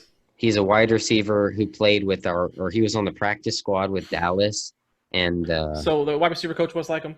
Yeah. Yeah, he has a connection with the wide receiver coach. He's fast. I think I googled him. I think he's like a 4.3 guy, isn't he? Yeah. I don't know what else he is, but we claimed him. He'll probably be a practice squad guy here if he makes the roster. Then we let Trevor Lawrence pick his own backup quarterback. We signed C.J. Beathard, 2 years, $5 million incentives. This is not Alex Smith like we wanted, but I mean, it's Beathard's a good backup. I don't want to hear it. I know there's a couple guys that didn't like it. I'm like, you kidding me? He was pretty solid on a bad 49ers team. He's definitely got a better arm than Minshew. He's mobile. Yeah. So he's what we expected from Minshew, except in a starting caliber role. Like this guy is mobile. He's not like Minshew with his happy feet. He has a better arm. So he was also a 3rd round pick compared to and God forbid Trevor goes down. We got a good backup. And the most important thing besides a starting quarterback is a very good backup, and he's definitely better than Minshew. So yeah, and like I said, I said that we let Trevor pick his backup. Him and Beathard actually hung out like a couple weeks ago, which is kind of funny and ironic. They were at some like private opening for some like gaming testing games or something. Yeah. Trevor was still in his sling. Yeah. It kind of hurts to see, but he'll be fine. Non-throwing, I ain't worried about it. And it's non-throwing arm, so that's good. Yeah, so we signed Beathard, we signed Beathard, and then, we re-signed somebody who's not irrelevant, Adam Gotsis, however it's pronounced. I say Gotsis. Adam Gotsis is a very good run defender, as Shawn has mentioned multiple times. He's a trash pass rusher, but he's very good at run defense, so he's a rotational Which player. we struggled with, so I am very happy with that. And we got him we signed him, I was like, oh, good. We got him for the same price as Philip Dorsett, $1.127 million 1 year. Let me just say that my re-signings predictions from the video we did, what I think was like our first video, was looking very, very gloomy at the beginning of this free agency period. And it's all of a sudden taking a really good swing back in my favor because I had Gotsis on there, Herndon, Jones, and Chatley. And once they got those 4 guys back, I was like, looking pretty good. Only guy I had on there that didn't bring back was Eifert, but he could still come back. He still could. I didn't have Smoot on there, though. I didn't have Smoot. Crucify me. And then, you didn't have this guy either. We re-signed safety Josh Jones. Yeah, I don't know. He's depth. He's depth. He was a trash can on the field. Can't body. Yep. People overreacted about this, acting like it's not obviously depth. Like, why would he? Oh my God, this guy sucks. Da, da, da, da, da. You realize you got to get the roster to 90 by training camp, right? Yeah. You're not going to get all rookies to fill all the remaining slots. So that was the most recent and final Jags move that has occurred so far. So that is the entire Jags free agency up to now. Let me go ahead and mark that down. 1920. So yeah, that's Jags free agency. If you guys have any questions or stuff you think, there's nothing we missed. But if you have any questions, you can comment those below. But now, let's speak about the NFL adding a 17th game. Officially today, the NFL announced that there will be a 17th game. And this year, they rotate who gets the home game. This year, it'll be AFC. Next year, NFC, AFC, NFC, AFC, NFC. Rotating. So we get a home game this year. And how it works is the worst team in the AFC division plays the worst team in the NFC division of their same, like AFC West and NFC West. Yeah, it's just seeded by ranking. If you were first, you're playing the first. If you're second, you're playing the second ranked. So on and so forth. So, for example, AFC South, NFC South. the Jags were the worst in the AFC South, so we play the worst in the NFC South, who is the Falcons. So we play the Falcons at home for our 17th game next season. That's actually a very big deal for us, because if we are a surprise team next year, that's an extra quote unquote easier game for us than the rest of the teams in the division, because it's not the Panthers or the Buccaneers, the Saints. Who knows how they're going to be, but that's actually a big deal for us, in my opinion. The Colts have to play the Buccaneers, and the Tennessee Titans have to play the Saints, so that really helps us. And then the Texans, who cares? Panthers should wipe the Texans. Yeah, they should smoke them. And especially when they get Deshaun Watson. And another interesting matchup that's going to look really fun next year is the Chiefs play the Packers. I'm so excited about that one. Like, I really like this formula because it's going to create so many big matchups, and it'll keep the trash matchup. It's also going to create games like you don't really see often, especially if it's – well, is it next year going to be the same division that we face again? Like no, I think it's going to rotate. It's the same formula they use when making the schedules to begin with. Like this year, I think we play like an AFC. I think we play an AFC. AFC North. AFC North team. So it's the worst. Whoever was worse, it was just the Bengals. We play the Bengals this year. Yeah, it just rotates. That rotates like every 4 years. Yeah, so they're just adding a different rotation for the 17th game, I would imagine. Right. Yeah, this is really good for Trevor, for the team, and everything to get an easier game. That's a home game as well this year. So if we are in playoff contention, this game could really help us. It could really help us because it also could hurt the Titans and Colts. Yeah, because they have a harder team. We have an easier team, and it's a big deal. And if you come in the comments saying it doesn't matter because you're the Jaguars and you're not going to win, 6 games last year decided by 4 points or less. Exactly, 4 of those games. If Lambeau is healthy, we go at least 5 and. If we had a quarterback who could hit an open receiver last year, if we have a quarterback, we could have been 7 and 9. Exactly. Wow. Literally, just a kicker kept us away from winning 5 or 6 games, and then a quarterback who couldn't hit open receivers. So don't tell me a healthy kicker, better coaching, and a better quarterback can't get you to the playoffs next year. I don't want to hear it. And we have more guys from free agency too, not even just those 3 things. So I'm saying, don't want to hear it. So don't be surprised if the Jags go crazy next year. The defense is already loads better than last year anyway. For sure, especially with the defensive coordinator with a brain. Colin is going to be good. All right, so I just had to get that off my chest. Sorry, it was passionate. Now, we're going to pause for a second so I can pull up an image and we can start talking about the next thing. See you guys in a second. We are back. So now what we're going to be doing is to continue the free agency talk of this episode. We are going to review all the Jags free agency moves from 2017 to 2020 because this chart was tweeted not too long ago, charting the amount of money that was spent for free agencies or for free agents and the record. And obviously the Jags have spent the most money, nearly the most money, and have nearly the worst record. So I decided, let's go ahead and review the free agency moves.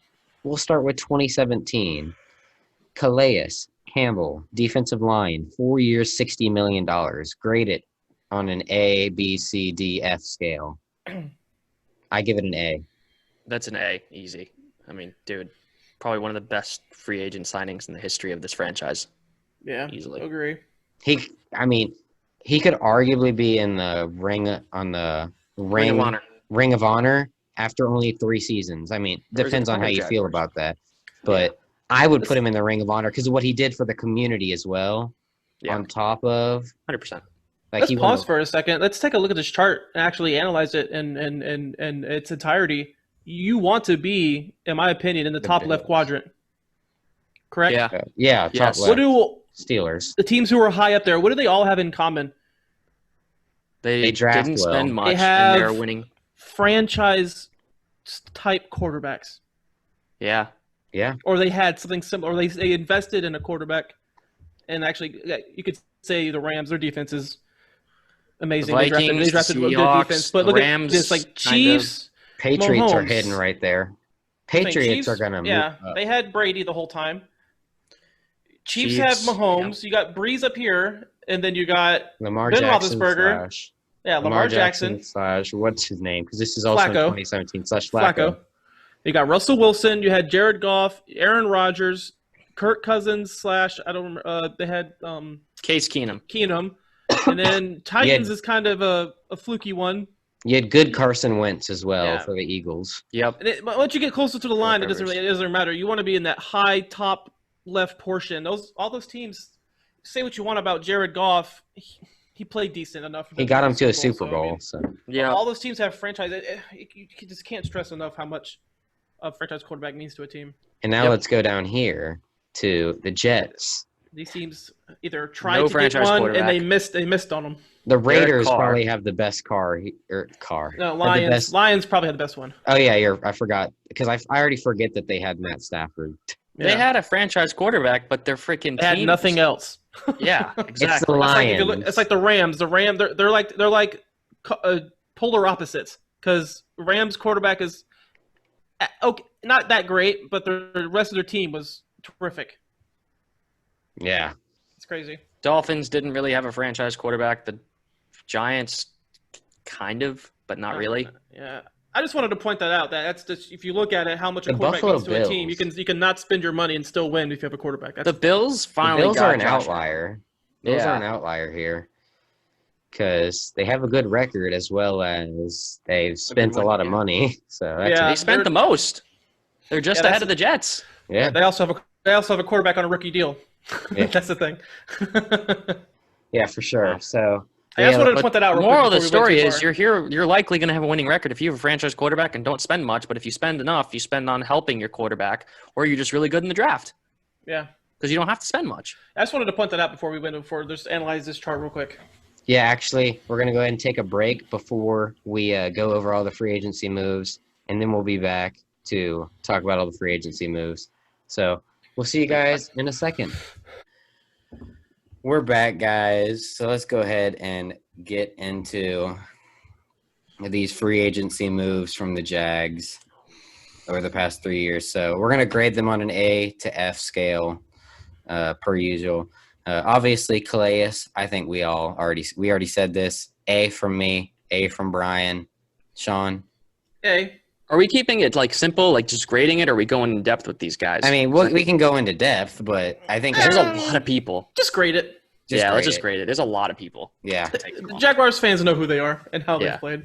Yeah. AJ Boye, I'm going to give this A. Yeah, I'm going to say A. Yeah, he was give it a B plus. Yeah, I was thinking B plus A. If it was he was never going to finish his contract, but I think he was instrumental in Ramsey's development. Exactly. Yes. Which doesn't really affect us at all anymore, but Barry Church, I'm going to get – oh, wait. Boye was 5 years, $67.5 million, by the way, so kind of a lot of money. He was never going to play that contract out. Yeah, Barry Church, I'm going to give him a B minus. I'll give him a C plus. C plus. He was 4 years, $6 million per. I don't know the full amount of that. That's it? But wow. Yeah. He was instrumental in 2017, but he was hot trash in 2018, got cut, and then retired. So he really only had one good year, so I'm giving him a C plus. Yeah. I'm giving him a B minus just because the contract was cheap.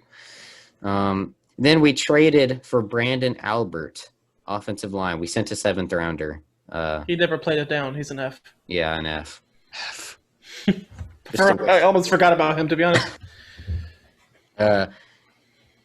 Lorente McCray, $3.5 million. I'm going to give this a B because he's been our special teams captain. He opted out last year, but besides that, he was our special teams captain almost every year. Is he still in the squad? Yeah, he's the only guy who opted out who didn't get cut. I'll give him a B. Yeah. He made it through opt-out cuts. And he was only $3.5 million, so. Yeah. Watford, inside offensive line, 2 years, $6 million. F. I have no idea who this dude is. I don't think he ever played. I'll give him an F. He didn't do anything, yeah. Then we re-signed Avery Jones. Jones? I'll give him a B minus because he was pretty long tenured. He was 4 years, $16 million, so I'll give him a B plus because he's a long tenured. He was a vet presence. He was all right. Defense, he was pretty solid. I'll give him a B. He's gone now, so B. It wasn't great, wasn't terrible. He was a B. We re-signed Walters, 2 years, $1.86 million. Ryan Walters? Yeah. Yeah, I'll give it a D just because it was so cheap. I'll give him a C minus because he made some clutch third down catches from the slot. I'll give him a C minus. I'll give him a C minus. I'll be nice. His name's Brian. Yeah. Well, no, and the fact that it's spelled wrong, you know what? D plus because it's spelled improperly. That's D plus. Sorry, bud. And then it's our favorite player, Tyler Shatley. He gets an A plus. A plus. Plus. He got a 2-year deal. Dude's dirt cheap, and he could probably be a top center if he actually started somewhere. Dude, I don't really notice the difference between him and Linder. Yep. That's the 2017. So what do you guys give the 2017 overall? I'll give it an A. I'll give it a B minus. Yeah, B, actually, solid B. There's a lot of F's in there. that's true. but the They big were small contracts, but the big signings were A's. Yeah. the big signings were so instrumental that I think it's an A. I'll go B. I'll go B plus. Yeah, I'll go A minus. Then on to 2018, where things start to get a little sketchy. Austin Safarian Jenkins, tight end. F. Dude sucks. Was terrible. And then we cut him. He went to the Patriots and then got cut from the Patriots. He's trash. That was a desperate tight end signing. And we were really desperate at tight end that we signed Miles Paul. So he gets an F too. F? Yeah. I don't think he played it down either. So we signed 2 tight ends and both were Fs. That just says our luck. We sign a tight end every year almost, and they're trash every time because it's a desperate signing. Don Carey, he's a special teamer. I don't know much. D. It's hard to estimate. It's hard to know special teamers unless they're big names, so I'll give him a D. I'll give him a D. Brian? I think he said D. I said he F. said but F. I'll say D. DJ Hayden. I'll give him a. I'll give him an A. I'll give him an A because he was one of the best slot corners in the league until last year. He was one of the best nickels for 2 years, and his contract was peanuts, to be honest. Yeah, A minus. Okay. Dante Moncrief, he's got the name of a street in the city. Just kidding. He gets an F. Dude has brick hands. I'll give him a D. Yeah, I did not like He actually put up a couple yards, a couple touchdowns. Yeah. He actually got on the field. I give F guys who we signed and didn't show up. He'll get a D from me. Yeah, you know what? That's a good I'll give him point. a D minus. I'll be nice. I'll give him a solid D because he did have a couple touchdowns. He was instrumental in Leonard Fournette getting suspended. Remember that fight? Yeah. That was all because he was of like that. on the ground, Jeez. and then everyone started fighting, and he was still on the ground. Dante Memories. Moncrief. Didn't he just get cut from the Steelers too? I think he did. Yeah. I always think it's funny because he has the same name as a street in the city. But yeah, next signing was Andrew Norwell from the Carolina Panthers. I'm going to give this a B Plus. a B minus because he sucked until this past year. I'll give it a B plus because I don't think he sucked until this past year. I think he was sneaky good. Still, I think people just give him a hard time. Bad year, I think. Dude's playing next to left tackles who shouldn't start on an NFL roster because Cam Robinson was hurt that one whole year. He probably had Will Richardson. Yeah, sorry, bud. I'm not going to fault him for that one. I'll give him a B plus only because the reason why it's not an A for me is because his contract is kind of big. That's true. And then on to the re-signings of 2018. We re-signed Marquise Lee. We just forgot everybody else. F. Yeah, I'm gonna give that an F. He how are you giving that anything? But he didn't play. He was hurt. That's right. He got that's re-signed right. and never played I another forgot game. about that. Yep. I thought he played like 2 games. Yeah, he's F. in 2 years. Yeah, I didn't even think about that. I forgot he didn't really play at that point. Yeah. F. And then I always liked him, man, as a person. yeah, 2018. What do you grade it? I'm gonna grade it a D because DJK. C. Yeah, I'll give it a C actually because Norwell and Hayden saved that class. C minus or C minus. I'm sorry, C minus. C minus. Yeah. And on to 2019. What a fun free agency was this one. Nick Foles, 4 years, $102 million, 88 guaranteed. That's F an in the F. chat. F minus, actually. That's an F because it was an egregious contract and he F played in like the chat. 3 games for us or 4 games. And then he got benched. He got hurt, and then he got benched. Like For a 6th-round rookie. who's trash too. He did have the greatest throw ever completed in Jaguar Stadium, though. Oh yeah, that first throw that he got hurt on. When he got hurt on that freaking throw was insane. We got all excited, and then we realized he was hurt, and we were like, I was like, oh, there's a season. So yeah, that's an F. Chris Conley, I'll give it a C. I'll give him a C. He had Great a, leadership. He was Great leadership. Yeah. he had a career year with us, and he actually helped us win a couple games. I mean, he helped us. If it wasn't for him, I doubt we win the Raiders game. Yeah. So he his helped us. hands were suspect. He was pretty fast. He had a good statistical season with Minshew. He's a great leader on and off the field. That's why he gets off I'll the give him a off the C field. plus. But he was terrible last year. We did really appreciate him off the field. C Then plus for me. Cedric Ogbuehi, offensive tackle. He was supposed to fill in when Cam Robinson got hurt.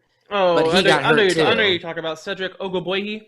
He went somewhere else after. He was the first. He was a first rounder from the Bengals, I believe. Yeah, He didn't and even then do anything with us. He ended up. No, he's an F, major bust. he went to Seattle after us, I believe. I'm pretty sure he just signed a contract today. Actually, I think I saw his name in the headlines. Oh. Yep. Yeah, F. He was supposed to play when Cam Robinson got hurt, and then he didn't. So we ended up with Will Richardson, our third string left tackle. And then our annual tight end signing that never works out, Jeff Swaim, F. Actually, he played, so maybe a D minus. Did he play? It was not very much. He had a couple. Remember, we had all the tight end injuries in 2019. I'll give him an F plus. Yeah, I'll give him an F still. It was terrible. We claimed him off of, I think. No, he was a beast on Madden, bro. And then we re-signed AJ Cann. I'll give this one B minus. AJ Cann, I'll give him a B plus because he's actually been really good since we re-signed him, to be honest. And then 2020, Tyler Eifert, our annual tight end signing. I'll give this one a P plus. People clown on Tyler Eifert, bro. I just feel like, I'll give him a B minus or a solid B. I just feel like, I'll give him with a better quarterback, he'd have had better numbers, in my opinion. Some of the throws to him were just godly off target. I just want to let you know that Tyler Eifert, on LaVisca Chenault's first touchdown, the slant against the Colts, Tyler Eifert was open with like 15-yard separation each direction in the corner of the end zone, but Minshew did not see him. Because he wouldn't throw it anyway if he did see him. Exactly. It's too far. So and that's one of the things that's the issue with Minshew is people see he got a touchdown, but the guy who is truly open and the best decision. I just think people hate on. Out of all the tight ends we've tried to sign, it's by far the best one. Yeah, he stayed healthy the whole year, pretty much. Yeah, and he had a couple good catches too. I'll give him a B. I'll give him a B. And then signed Joe Schobert. I'm going to give this one an A minus. Because he did have his moments, but he also had his moments of greatness with us, and he helped us move Miles Jack to his natural position. That's he had the a pick biggest six thing. at one point against the Vikings. Yeah. I'm going to give it a B plus for me, only because I feel like we overpaid a little bit. The contract is a little egregious for a middle linebacker. He's also was not the greatest in run defense, but I mean, that's not his really strong suit. But like him being able to call the defense and have Miles Jack, that does weigh heavily. Yeah, he had sacks, he had interceptions, he had forced fumbles. He had about everything. The contract is giving him a B plus for me. People were so mad at him, like for a couple weeks, that they wanted him traded and everything. I'm like, yo, chill. Todd Wash was that dead cap hit though. Todd Wash was his defensive coordinator. Like, cut him some slack, bro. Dude might go off this year, dude. Then Rodney Gunter. That pain. We're gonna give him incomplete because he had health issues. Yeah, because he had to retire. So I said, and he even rooted for us on Twitter. He was tweeting "Go Jags" and everything. Yeah, so incomplete. Gonna give him a can't grade. Applicable. Then Al Woods, he just got cut. That's an F. He opted out. Incomplete too. Non-applicable. You can say incomplete too. Yeah, not applicable. I guess Cassius Marsh. He is applicable because he retired and then unretired, and he was trash. So he gets an F. I'll give him an F. Yeah, he sucks. Rashawn Melvin, he opted out as well. Non-applicable. No one knows. So basically our entire free agency class opted out or had to retire except for Joe Schobert and Tyler Eifert. So that's all that. What do you guys – oh, wait, we forgot to grade 2019 overall. I'm going to give 2019 overall an F. Yeah. Nick Foles, Cedric Ogbuehi, Swaim. Yeah, that's pretty bad. Yeah. I mean, Cann was a decent and Conley was decent. But I'll give it a D just because those two kind of bring it up a little bit. Me. they're not big enough to bring up that Foles though. I'll just give it a Yeah. D. I'll give it a D. I'll give it D minus. Yeah, so that's their free agency. Hopefully, this free agency class is much better than those were. I mean, the 2019 or 2019 Seems better on face value Yeah, than the last two, at least. yeah. So next thing. Oh, we didn't do 2020 grade overall. Oh, 2020 grade. I'm going to give that I'll give it a C because half the guys didn't play. So C Joe minus. Schobert played Yeah, well. I'll give it a C plus just because we got Schobert was pretty good, and who else was it that was good? Eifert. Yeah, and I think Eifert was better than people are giving him credit for. Yeah. All right, so the next thing we're going to talk about is the Jags. They made Teal primary. Brian has Teal on. This isn't Teal, but it's blue, but there's Teal behind me. I got nothing. But Teal is now primary. Oh, look, there's Teal over there. See it right there? Oh, yeah. Bloop, bloop, bloop, bloop, bloop. But fans have been screaming for this for so long. Brian, give your inspirational speech on how this makes you feel.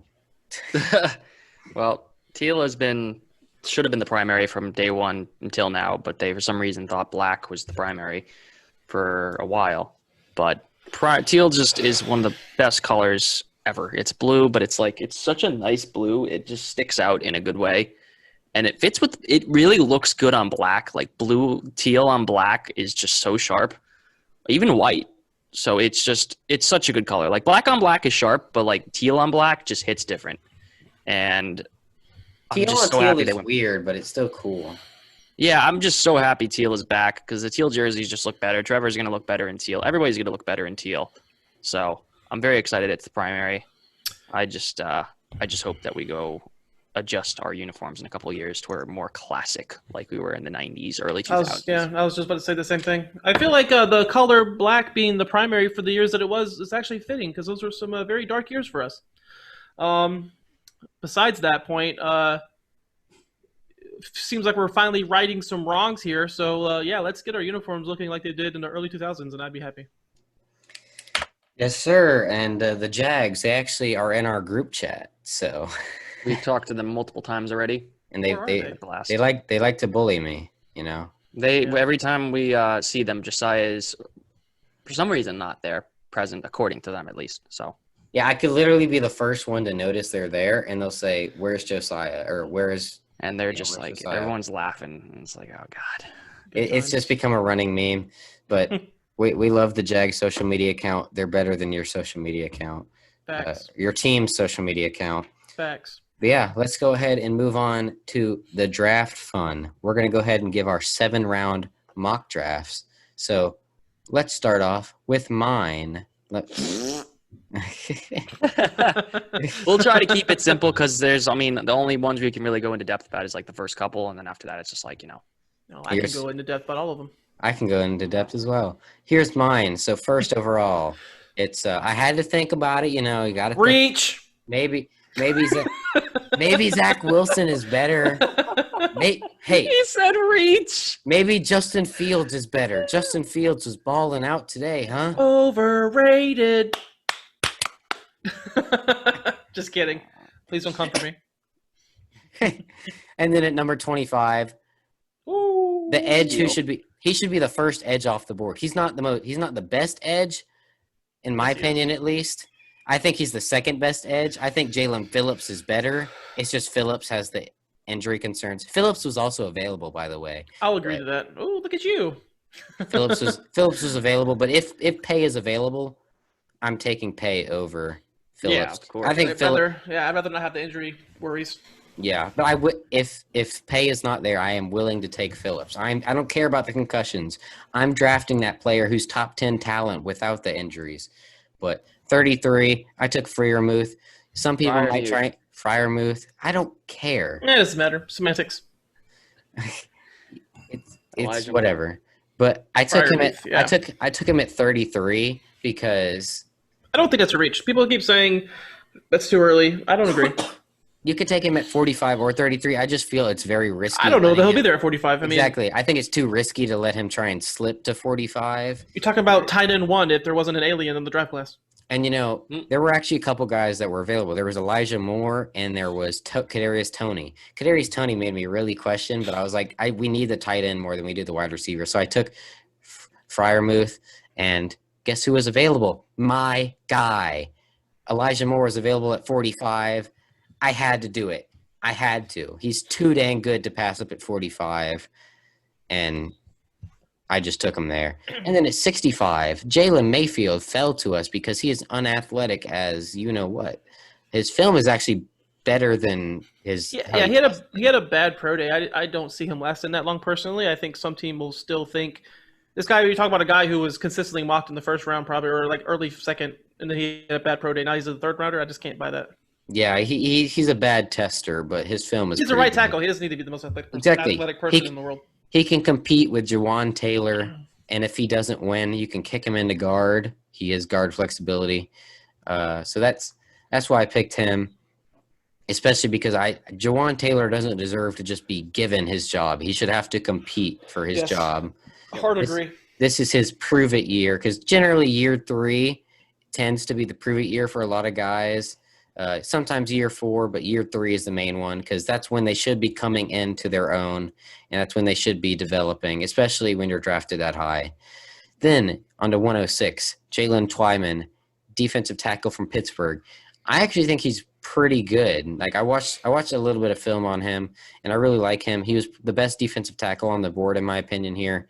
And one of the best players on the board here, so I took him here. His pro day was kind of weird too. He put up a lot of bench reps, and then in the other tests he didn't do so well in, like athletically. But he probably could be a decent 3-4 end option. Yeah, he could help the rotation because no defensive lineman on our team is going to be like a guy who needs to be a bona fide starter. Yeah. Then at 130, I took the speed back that we need. It's my guy. Javian Hawkins. I will say Shawn put me on him. He's the speed back that we need out of Louisville. He ran, I believe, a 4.4 today at his pro day, or was it a 4.3? It was 4.4. 4.4. It was a high 4.4, higher than I thought it was going to be, but I mean, whatever. So you could have him or James Robinson being the lead back, him being the speed back, and then Carlos Hyde just being the... He'd be your third down pass catching speed screen / what's the other one? Jet motion kind of guy. Exactly. So Javian Hawkins, he's easily a fit for us. Then at 145, a guy you guys may not know. I know Shawn knows because I've already told him about him. Tackles. Stone Forsythe. He's a left tackle. That's the difference between Mayfield and Stone Forsythe. Mayfield could also push it in the guard. Let's not forget that. Yeah. Stone Forsythe, I think he's a steal here because you may say, like Brian said, you already took a tackle, or you need depth in general. Stone Forsythe, he was the Florida's left tackle, and he shut down Azizo. I'm not sure how good he is in the run game. I haven't watched much run game film, but he protected Kyle Trask, who's not a mobile quarterback, so he had to actually protect him because if mobile quarterbacks can hurt the line, but it can also help the line. Stone Forsythe did well. He shut down Aziz Ojulari. He was constantly protecting an empty set, so they knew they had to pass rush. I mean, occasionally Kyle Trask had a design run, but what do you mean? Everybody knows if you're in empty set with Kyle Trask, you're going to throw the ball. So, and I think Stone Forsythe could be their call me crazy, but I think he could be their replacement for Cam Robinson if Cam Robinson doesn't do well. And development. Yeah. You could develop him for a year behind Cam Robinson. I just think it's a dream. You may say this is a reach, but I think he's going to surprise some people. Him and Brady Christensen are my two. I really like them as tackles. 170, I just did not know who to pick. I like Rashad Weaver as the best guy on the board. Just another depth at edge. And then 249, I finally took a corner. Thomas Graham Jr., he was the best corner on the board. So those last two picks were just kind of best on the board. Rashad Weaver is a guy. He'll be a guy who could probably play a little 3-4 end, and then definitely could play 4-3 big end and move inside on rushdowns too. Yeah, I actually had Rashad Weaver in my top 10 edge list. So it's kind of a steal if you think about it at 170. Mm-hmm. But now, Brian, here's yours. You there, Brian? Yeah, You want to talk about it? Talk about it. I'm reading it again. Okay, so He forgets his own mock draft. I just said I did a lot of mocks recently. So obviously, number one. Oh, this is his what would Shawn do mock draft? Oh my god. So number one, I had to think about this for a good 5 minutes. No, I didn't even think about it. Trevor Lawrence. I think we could all figure out why. Number 25. I mean, geez, Kwity Paye dropping to 25. That's obvious. I feel like this is who all three of us are going to have the same top 2 picks. Yep. I might, but he was there, so I'm not going to miss. It was him and there's another edge, but I was Jalen like, Phillips, no, it wasn't Phillips. Azeez It was- Ojulari. That was it. I was like, I'm taking Paye because he's really good. So, and then 33, Zaven Collins was still there. I thought he'd go in the first round, but he was there. I was like, well, we need some pass rush. So, took him from Tulsa. Fryermuth was at 45, which I was surprised, but I was like, well, we need a tight end. Javon Holland, we need a safety. And unfortunately, I couldn't grab Morig. He also gives you a nickel possibility. Merrig. Yeah, and I saw Holland there, and I've heard of his name a lot. I heard he's a steal at 65. I've been seeing him a lot in the start of the third. I was like, well, need a safety, so that'll be our safety opposite, who can also play nickel, as you mentioned. Ben Cleveland has been spoken about a lot By Sean. and I was like, all right, let me check this guy out. What would I'm Shawn like, do, all right. mock? And it was like, all right, this is pretty solid. Kylan Hill, I did a little slight research into him. He was a little kind of a speedy like back. He wasn't anything crazy. I think we've interviewed him before too. Yeah, I think he did. I think we did. And he's more of a running back by committee kind of guy anyways. Seth Williams, wide receiver 6. Similar Bo to Nix Colin is Johnson. trash, so.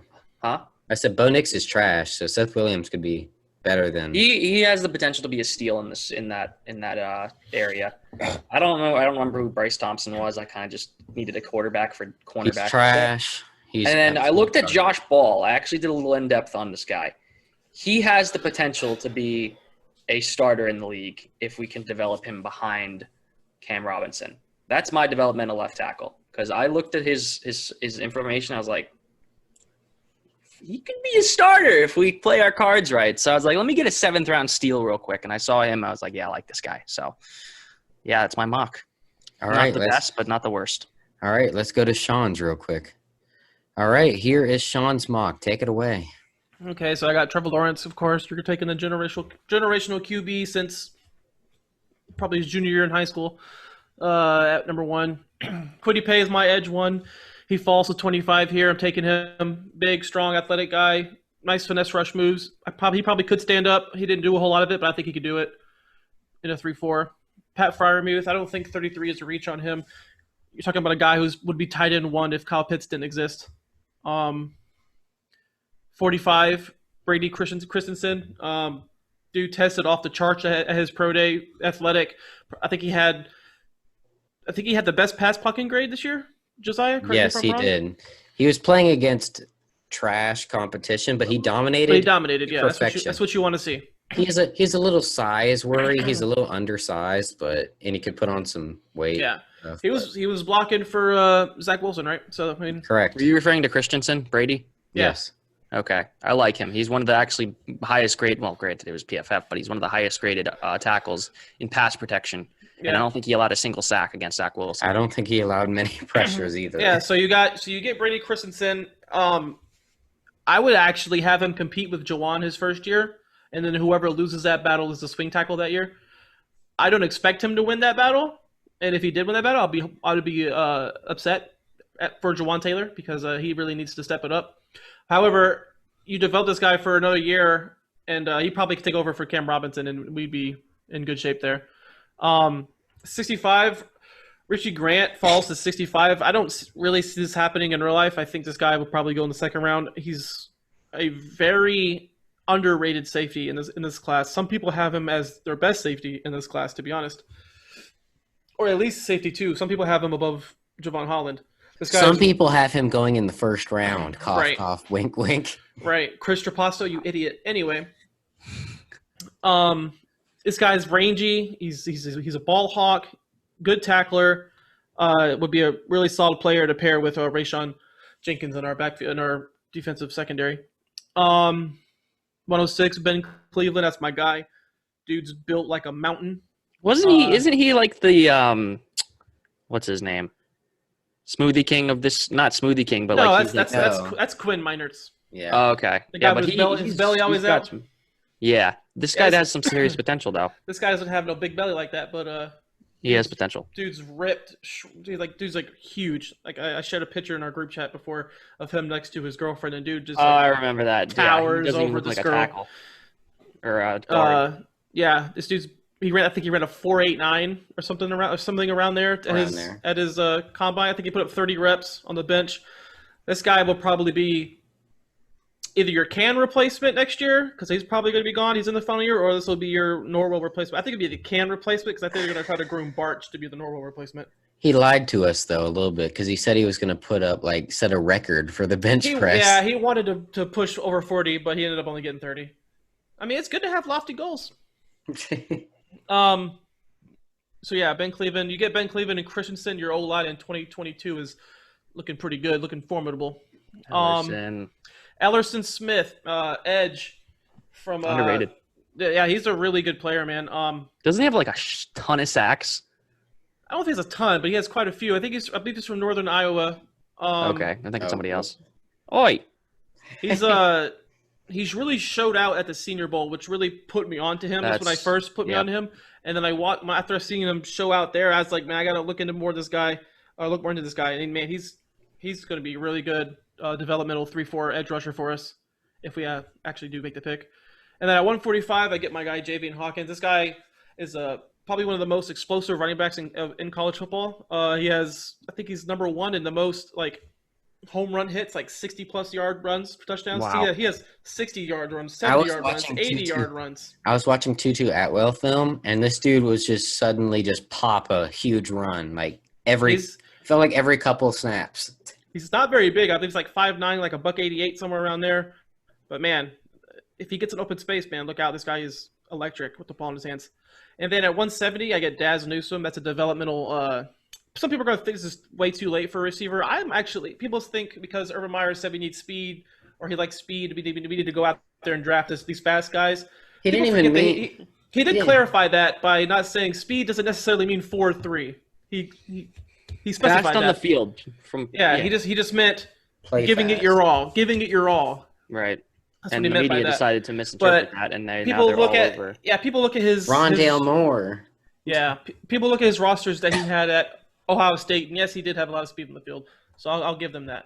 But so some people want to go wide receiver way earlier. I like our top 4 guys, to be honest, right now, and it's not like these guys are slow either. So whatever, miss me with that. So 170, I grabbed Daz Newsome, a developmental slot receiver. He honestly could. He probably will fight for reps year one at the slot receiver. He's actually a really good slot receiver. He didn't run as fast as you would have liked to have seen him run at his pro day. I think he ran somewhere in the 4.5s. But return kicks too. Yeah, he can return kicks. When I put on the film for Diami Brown, honestly, Daz Newsome popped more for me. I'm not gonna lie. And then in last pick, I take Tay Gowan, a corner. I believe he was an opt-out last year. That's just a developmental corner who could have some high upside. I believe he's from UCF, and he's pretty decent. And he'll probably battle for Clay Brooks for the last spot on the roster. All right, so those are Jags 7-round mocks. We're going to take our final break, and then it's going to be 2-round roundtable mock draft time. So we will see you guys in a second. See you there. We're back, guys. So it is time to go ahead and do our mock draft. We're doing 2 rounds, all 3 of us. Brian is going to have the first pick. Shawn will have the second. I will have the third pick. And we are doing trades this time. So let's get to the fun. All right. Let me go ahead and move you guys out of my way. Who selected Lawrence already? Did you Why did it select? just pick? I didn't make my pick. Oh my god! I don't. I didn't select. Did you all. gotta do select all? Yeah. You dingus. I think you did select none. Yeah, I selected none. All right, ignore my stupidity. Let's draft. All right, first pick, Brian. You're on the clock. I'm surprised no one's offered a trade yet. Trevor Lawrence. That's a no-brainer. All right, Shawn. Are we doing what we would do or what they should do? What they would do. Wait, what they would do? Okay. I think Zach Wilson is probably locked in as the pick here already. All right. San Francisco 49ers. You know, recently, Mac Jones has been getting hype to be the third overall pick, but today his pro day did not look that good, and they actually panned over to Shanahan, and he kind of looked like he was dying inside watching Mac Jones overthrow. Smoke screen.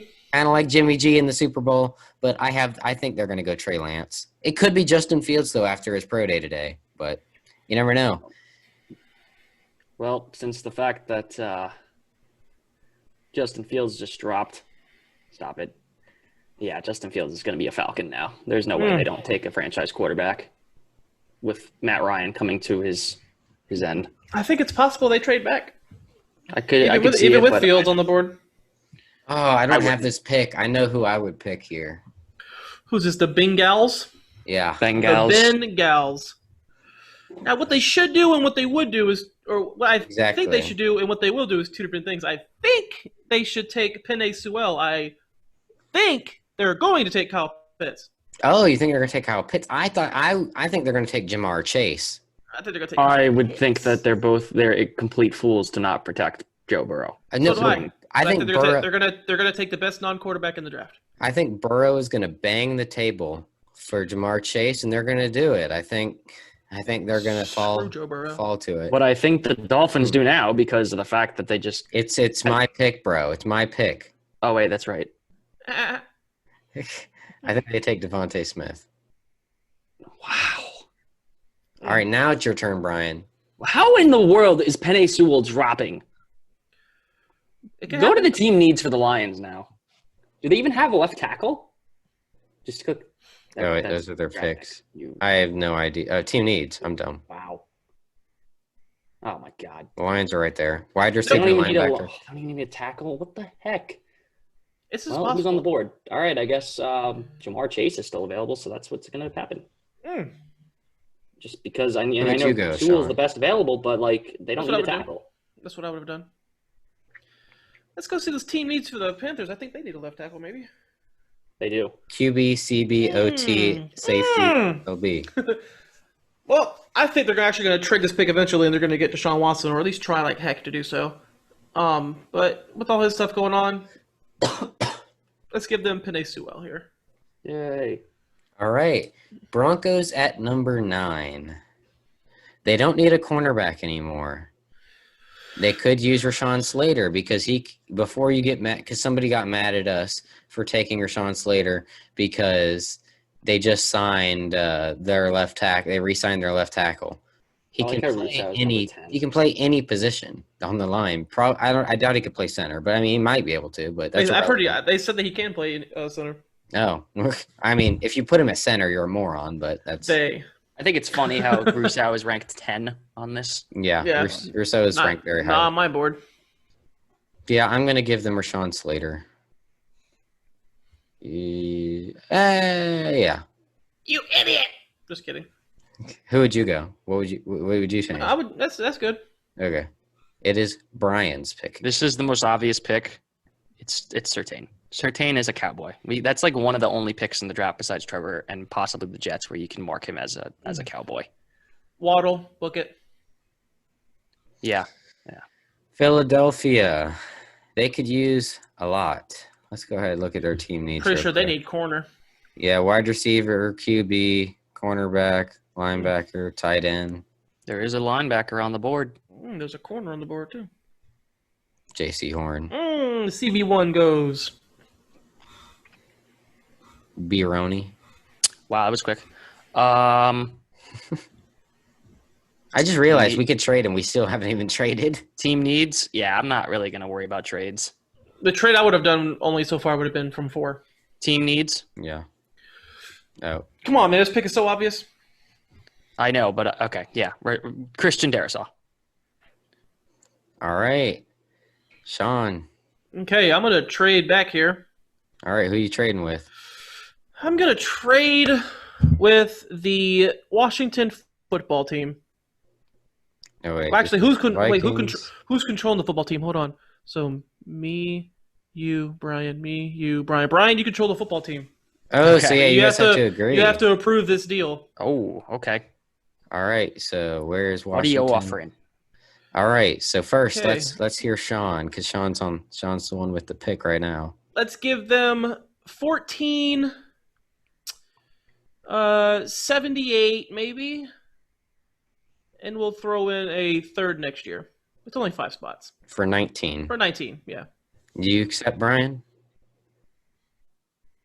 Don't you want to see I where really I'm wish I going could have with seen the this? team needs, but Don't you want to see where I'm going with this?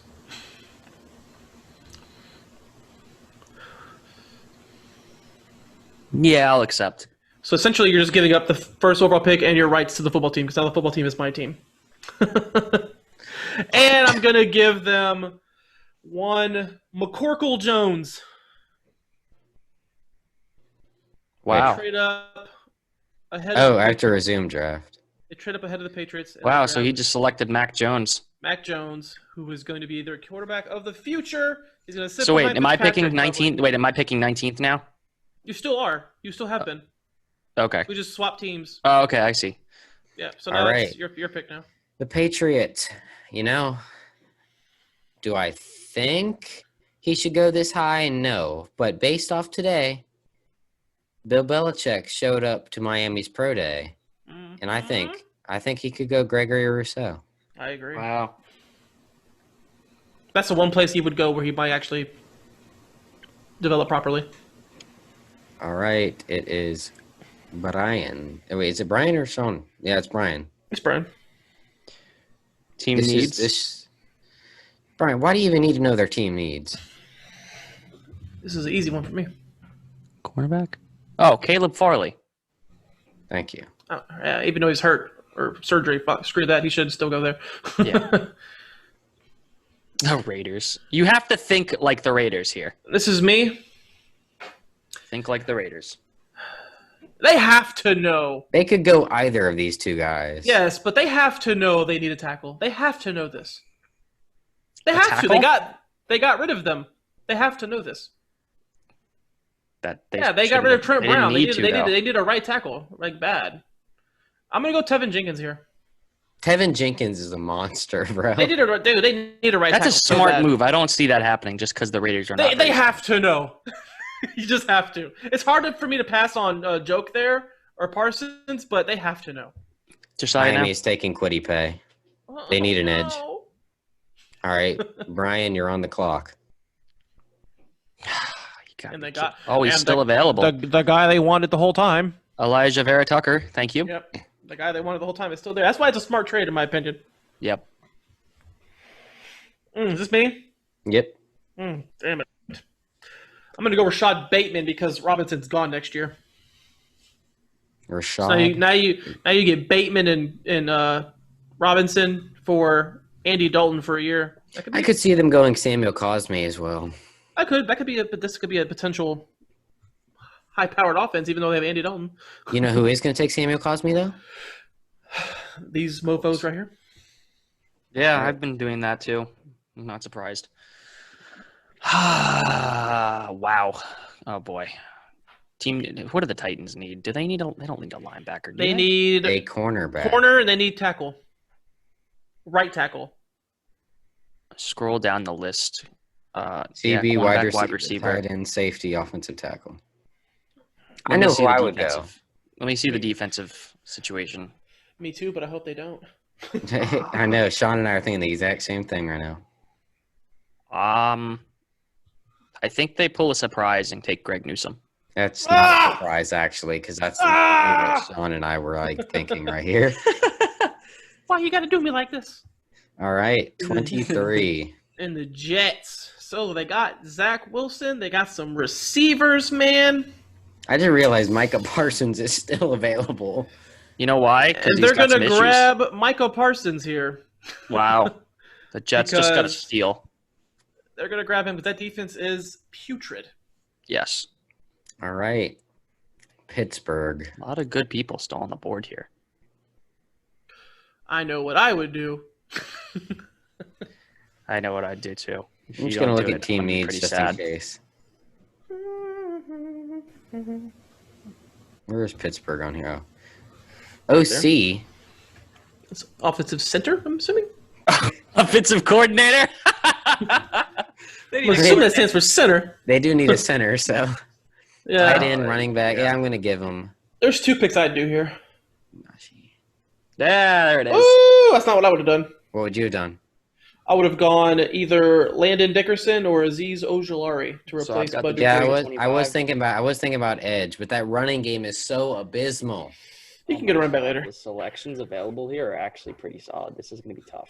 I know who I would take. I know who I would take here. I got to do it. Trevon, please. That's not who I would have taken, but yep, that's fine. I got it. I'm not letting him. I'm not taking the risk of him dropping the 33. I would take Josiah here, personally. Oh. He's my edge, too, in the class. How low do they have, what's his name ranked? Jalen Phillips. Injury. Yeah, he's got injuries. All right. Who's this? Is me? Browns. Okay, yeah, I'm going to give them Christian Barmore. All right, the Ravens. Let's take a look at the wide receiver market. Kadarius Toney. They need a receiver and they need a center. They also need an edge. Oh my God. And they do need an edge. And Ojulari would be a hell of a fit there. Look at who's available still at the top of the defensive board. The Saints need. Go to the Saints needs. I can't remember off the top of my head. They need wide receiver, linebacker, cornerback, defensive tackle, safety. Jeremiah. Now, when they say linebacker for them, do they mean like outside linebacker? Because like it's a 3-4. It's just kind of they would say edge if there was an outside linebacker they needed, but they need that too. Do they need a line? Who's their linebackers? They have what's the guy? They have the good middle linebacker. What's his name? I'm blanking. Demario Davis. Okay. Yeah. Besides that, I don't know who they have. Is this me again? Yeah. The Saints have always been a BPA team. I'd love to give them a wide receiver. I would love to do that. They could use Kadarius Toney. I would love it. I would love to do it. But Lord, you're doing it? Do they need a center also if we're getting rid of Corey Linsley? Yes. I'm going to give them Landon Dickerson. Oh. So find him. There he is. Landon he's Dickerson. a little if he can stay healthy, that guy's going to be a monster. Oh, wait, it's my turn. Yes, sir. Let's take a look at team needs. I think I already know what I'm going to go, but edge. I didn't know edge was something you need. Cornerback, edge, cornerback. Look at the edge on the board still. Yeah, I'm going to give him Jalen Phillips. Jeez. If he stays healthy, that's going to be a steal. If you have one more, I just feel like one more concussion, bro. The Chiefs go back to. Oh, that's all? You know what they need. Yeah, this is all. Wow. That's the top of the list? Yeah. I can scroll. You can give me a position if you want. Go to the. But like the top of the list was. Oh, there we go. Oh, there we go. Yeah, I was like. There's a few more. Don't they need a guard or a center? They need 2 tackles. They have no left tackle and no right tackle. Yeah, we're going to have to go Jalen Mayfield here. Yeah, that's who I was going to give him. They just need somebody. All right, Shawn, you are the final pick of the first round. We are doing a 2-round mock, though. So.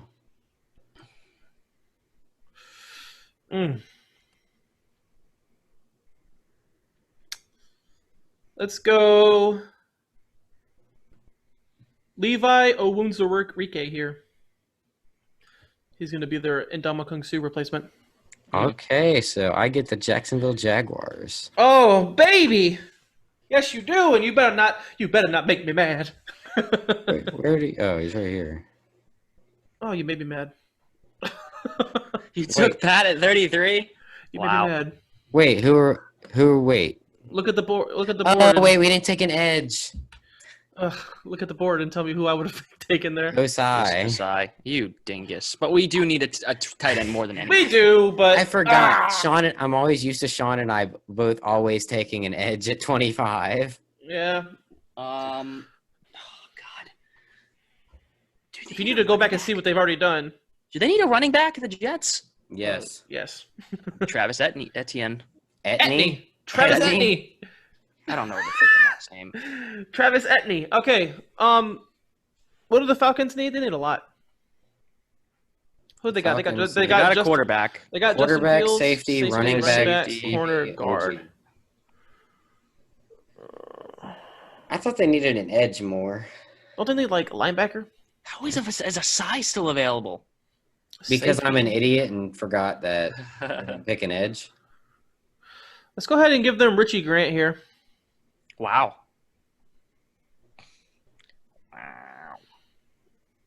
All right. It's my turn, actually. I forgot. So the Dolphins have already picked an edge and a wide receiver. So they need running back. I think I know what I'm going to do. They need an offensive coordinator as well. And they need a cornerback. They need an offensive tackle as well. But where is he? I just blanked. Wait, I just knew. Oh, wait, I know. Okay. Offense, running back, Javonte Williams. Javonte Williams is my running back one. So all three. I could see an argument for all three as RB1. Yeah. Team needs. I wish I wrote all these down, but who did I Team take with the needs. Eagles? You name it. Who was the Eagles selection first? It was. Was it a Picked corner? They picked at 12. I believe. I think it was J.C. Horn. Yeah. Okay, so they got a corner. Go back to the needs. All right, they got a corner. Wide receiver, linebacker, tight end. It's got to be a receiver here, you think? Go to offense. Yeah, let's see. Oh, Kadarius Toney. Jesus, he's still on the That'd board. be- Yeah, Tony's gone. Talk Tony's about going to the proper Eagles. proper help for. Jalen. Oh, hey, look. Burrow's going to get his guy anyway. Marshall. Terrace Marshall, LSU. Yeah. He put up some numbers with Burrow. Terrace Starting to see Marshall Ron wide and receivers. Kyle Pitts. That's a sneaky good offense. Amon's is considered the second rounder by them. Wow. Who? Amon, the guy that we interviewed. Oh yeah, Amon Ross St. Brown. He's a Yeah. second to third rounder in my book. yeah. He's my wide receiver 10. It is. Oh wait, Shawn just gave him Terrace Marshall, so it's my turn. Yep. How is Asai still on the board? Just these teams don't need edge yet. Zaven Collins is the coverage linebacker, right? He can do both. He can pass rush. Which one's He's the good- also a great. He's also a great coverage linebacker. But so is Okay. Baron Browning, and so is what's his name, Jameen or whatever, Jameen Davis. Yeah, I'm going to give him Zaven Collins because they've been looking for their Luke Kuechly guy, and obviously nobody can be Luke Kuechly, but you get the gist. Who did I take? Who did the Denver Broncos take? I forgot. The Denver Broncos took Rashawn Okay, Slater. they got their offensive tackle. This team could possibly actually need an edge because Von Miller is getting old. Von Miller is getting old. So because they need a guy that they could develop, they're going to take away. Oh, God, you're Yeah. breaking my balls. A lot of upside. All right, go to team needs for the Lions. Pretty much anything. Linebacker, quarterback, cornerback. And we gave them receiver, right? So Yeah, they we need gave them linebacker, Jamar quarterback, Chase. and a corner. Let's go ahead and give them Asante Samuel Jr. here. If you guys haven't seen my Asante Samuel Jr. film review, go check it out on the channel. Tell me that's not the steal at 41 for them. That is very good. All right, New York Giants. Who do They get the first round. They got They got Jalen Waddle. They need an edge. They could use edge.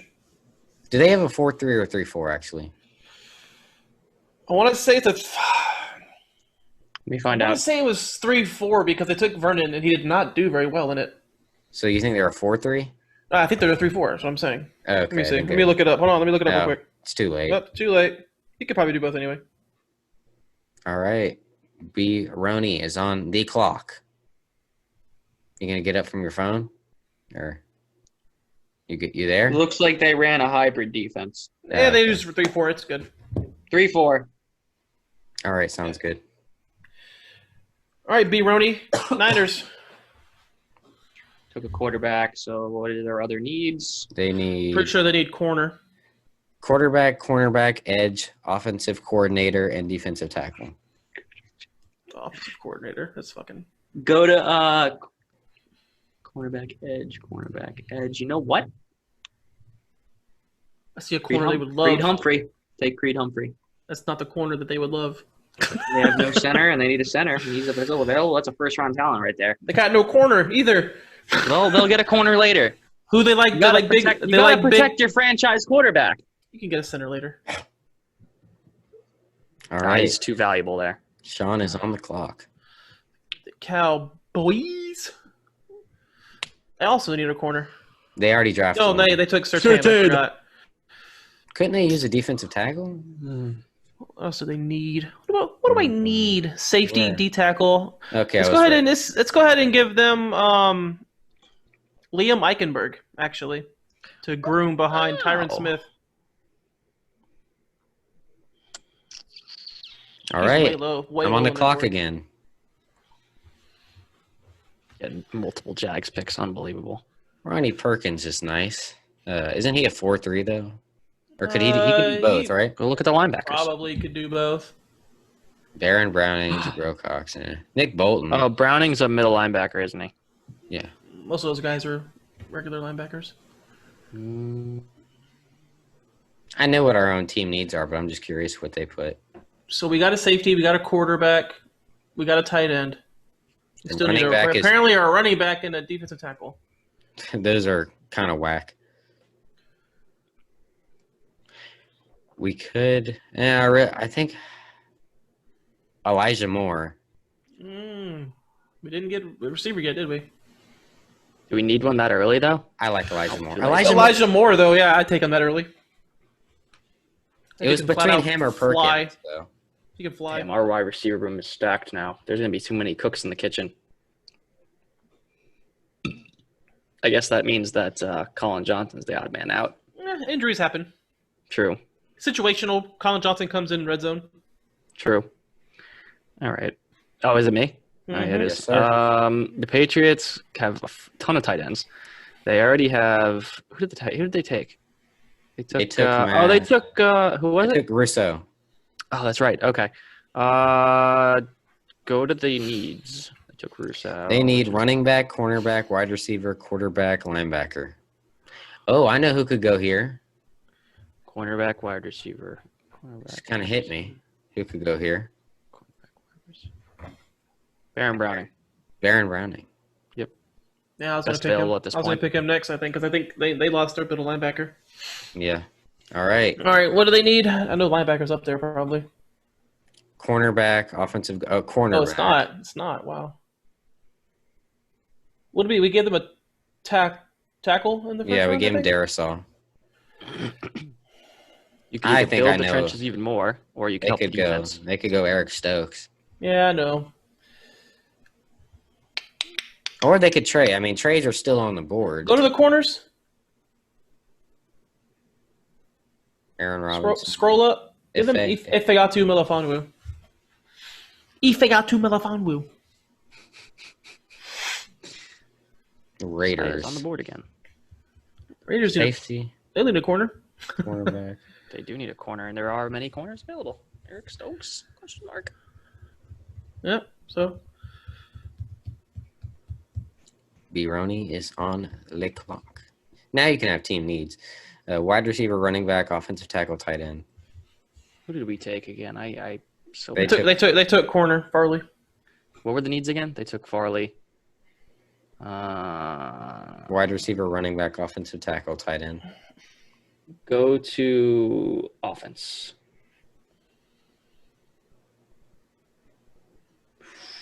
Oh, this would be a perfect pairing just for the memes. Go to defense. That's not what I was thinking, but Go back to the needs again. I'm trying to wide receiver, running back, offensive tackle, tight end. Okay, go to offense. So wide receiver. Here's the wide receivers. Here's the running backs. I know what you're saying now. Yeah, yeah, you get it. You get it. Go to tackles. Tackles. Leatherwood. Who? Get that Leatherwood. Leatherwood? Yep. Dang it. You were saying Rondale to have the two midgets on the same team. Yes. I knew it. That would be hilarious. Get your left tackle for. All right, Dolphins. Y'all went running back for them, right? Yes, I did. And then what else? They took They Pay. took Devontae Smith. I thought Devontae Smith and Pay. Pay, and That's it. Williams. Right? Williams. Javante. Oh, so they got a running back, wide receiver, and And Edge. an edge so far. What are the other team needs? They could probably use offensive line. Edge. OT, RB. Actually, they already got RB. OC. They have Alright. an offensive coordinator. Go to tackles. Oh yeah, they didn't get a tackle. That's right. Oh, Give them Radoons. that's a good All pickup. right. The Washington football team, who thinks they might stick with the name. They're not. They already said they're traded. And they don't forget they traded up for Yeah. a quarterback. They need actually, they just got a wide receiver. But and they Sometimes they signed. don't need a tackle. They actually signed 2 wide receivers. They do need a tackle. Oh, they do. Okay. What's he gonna do? Yeah. They need a linebacker, Jabril Cox. Bears. The Bears went wide receiver. That's right. They took Bateman. Go to needs. Their offense isn't very good, is it? QB, CB, OT, wide receiver, DT. This is another landing spot that I could think this person could go. CB, OT, wide receiver, DB. Let's go with Rondale Moore. They're gonna go double dip on wide receivers. Holy crap! I It's think the Kyle Bears. Trask probably could have went there. That's what I was thinking, Kyle Trask. That's who this person was. All right, who did the Titans take in the first round? They took Greg Newsome. Right, they still need a right tackle. Mm-hmm. Who's left for tackle? I don't think it's anybody worth writing home about. I think Walker Little's probably the. Spencer Brown is a right tackle. I'll give them him. Damn, looks like a They have no right tackle. It looks like a reach because their board sucks. All right, 54. The Colts. Team needs, they need edge, offensive tackle. They already gave him an offensive tackle. They need a wide receiver, tight end, cornerback.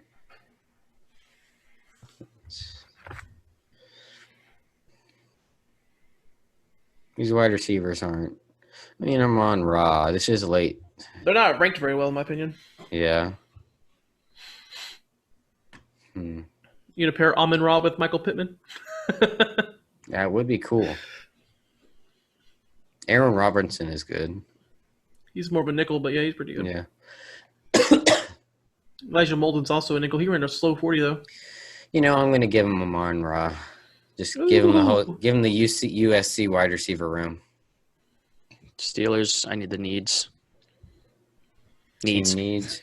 Needs some needs. They need offensive coordinator, tight end, cornerback, and edge. Who did they go in the first round? Oh, they went wide. They went. Najee Harris. Okay. Go back to the needs again. Damn it, you went too quick. Bruh. I literally read them off. Oh, fine. Offensive center. Let me tight end, running back. Okay, go back to all.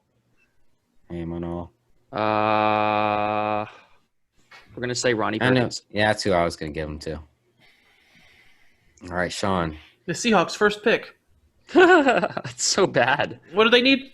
The Seattle, they probably need a guard, I'd guess. Seattle. But then they pick up. I thought they got what's his name? They need an offensive tackle, cornerback, defensive tackle, offensive. Did they get the guard from Yeah, Gabe Oakland? Jackson. Yeah. Tackle, Wide center, receiver. Their wide corner. receiver seems fine. Tackle, center, Defensive tackle. Or they'll replace UCF corner with a UCF corner. Aaron Robinson. All right. The first pick for the Rams. The Rams need an offensive tackle, cornerback, offensive guard. You know, they need a guard. Wyatt Davis, wow. Best one off the board. Well, arguably the best The one. Ravens go to needs. Don't they need a guard? No, they just signed one. Oh. Yeah, They need a wide receiver. Yeah. They need a center. They need an offensive. They need a center. They need a tackle. It's not on there, but they need one. A center, offensive. Okay, go to. They also need a wide receiver. They also need a wide receiver. Bad. There's the offense. There's the centers, the guards, tackles. Go to the centers. Mainers is kind of down there. Let's give him Josh Myers. All right. Because a center, yeah, you can't really reach too much Alright. on a center. Might as well go ahead and pull up the team needs. Edge, linebacker, wide receiver, defensive tackle. And I gave them a defensive tackle in the first round. Correct. Edge, linebacker, wide receiver. Okay, go to edge.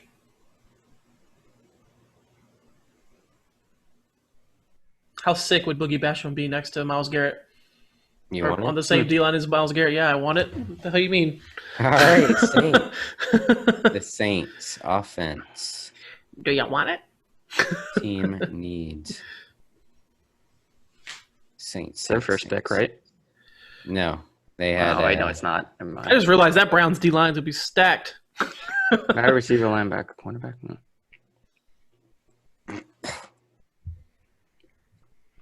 This could also be a landing spot for that player. Wow, Nick. Yeah, Bolton it dropped could. far. Nick Bolton dropped really far. All right, Bills needs.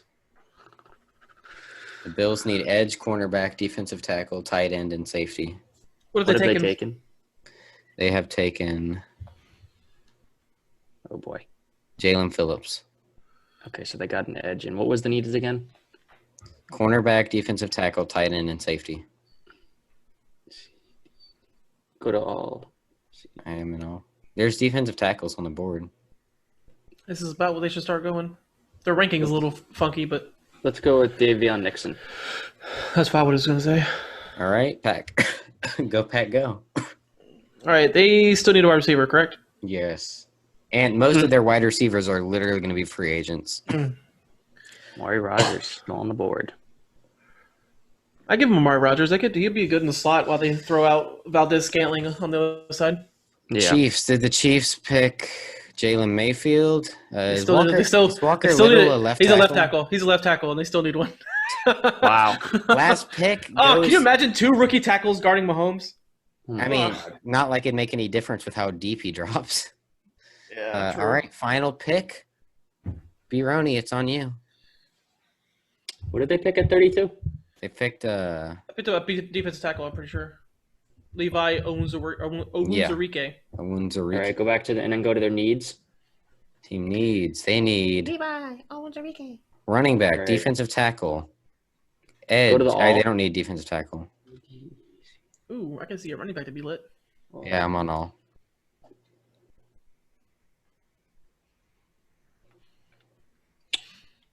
You know what? I'm gonna pull a surprise here. Oh, God.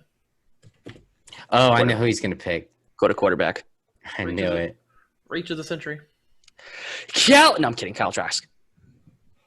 Reach of the century. All right, full results. All right, guys. So these are our picks. If you want to see your pick, go ahead and pause on it as I scroll through. All right, tell us how Or they stupid could we just are in the watch in the comments. beginning when we first started it and just wait. Yep. Tell us how dumb you think we are or what we did wrong. They're gonna judge my Kyle Trask pick, and I really don't care because you know what? The last pick in the second round isn't terrible. But yeah, At one point, he was a first rounder, but then everyone was. Blaine Gabbert's the future, bro. But yeah, guys, hope you guys enjoyed this. Make sure to comment down below how dumb we are, what you liked, and yeah, make sure to subscribe, like, share, do all that. Follow When's us. our next podcast going to be? Probably post-draft, I'd say, but Yeah. You and I will probably put out more draft content. yeah, before we're then. gonna have more draft content coming out. Like we're gonna be pumping out draft content.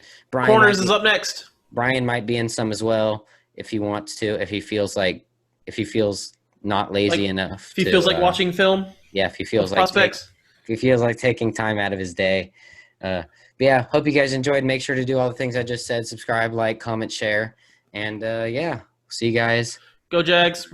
Go Jags. We'll see you guys Jags. post-draft. Actually, we'll see you guys in the next video, but podcast-wise, post-draft. Yeah, see you guys next time. Peace.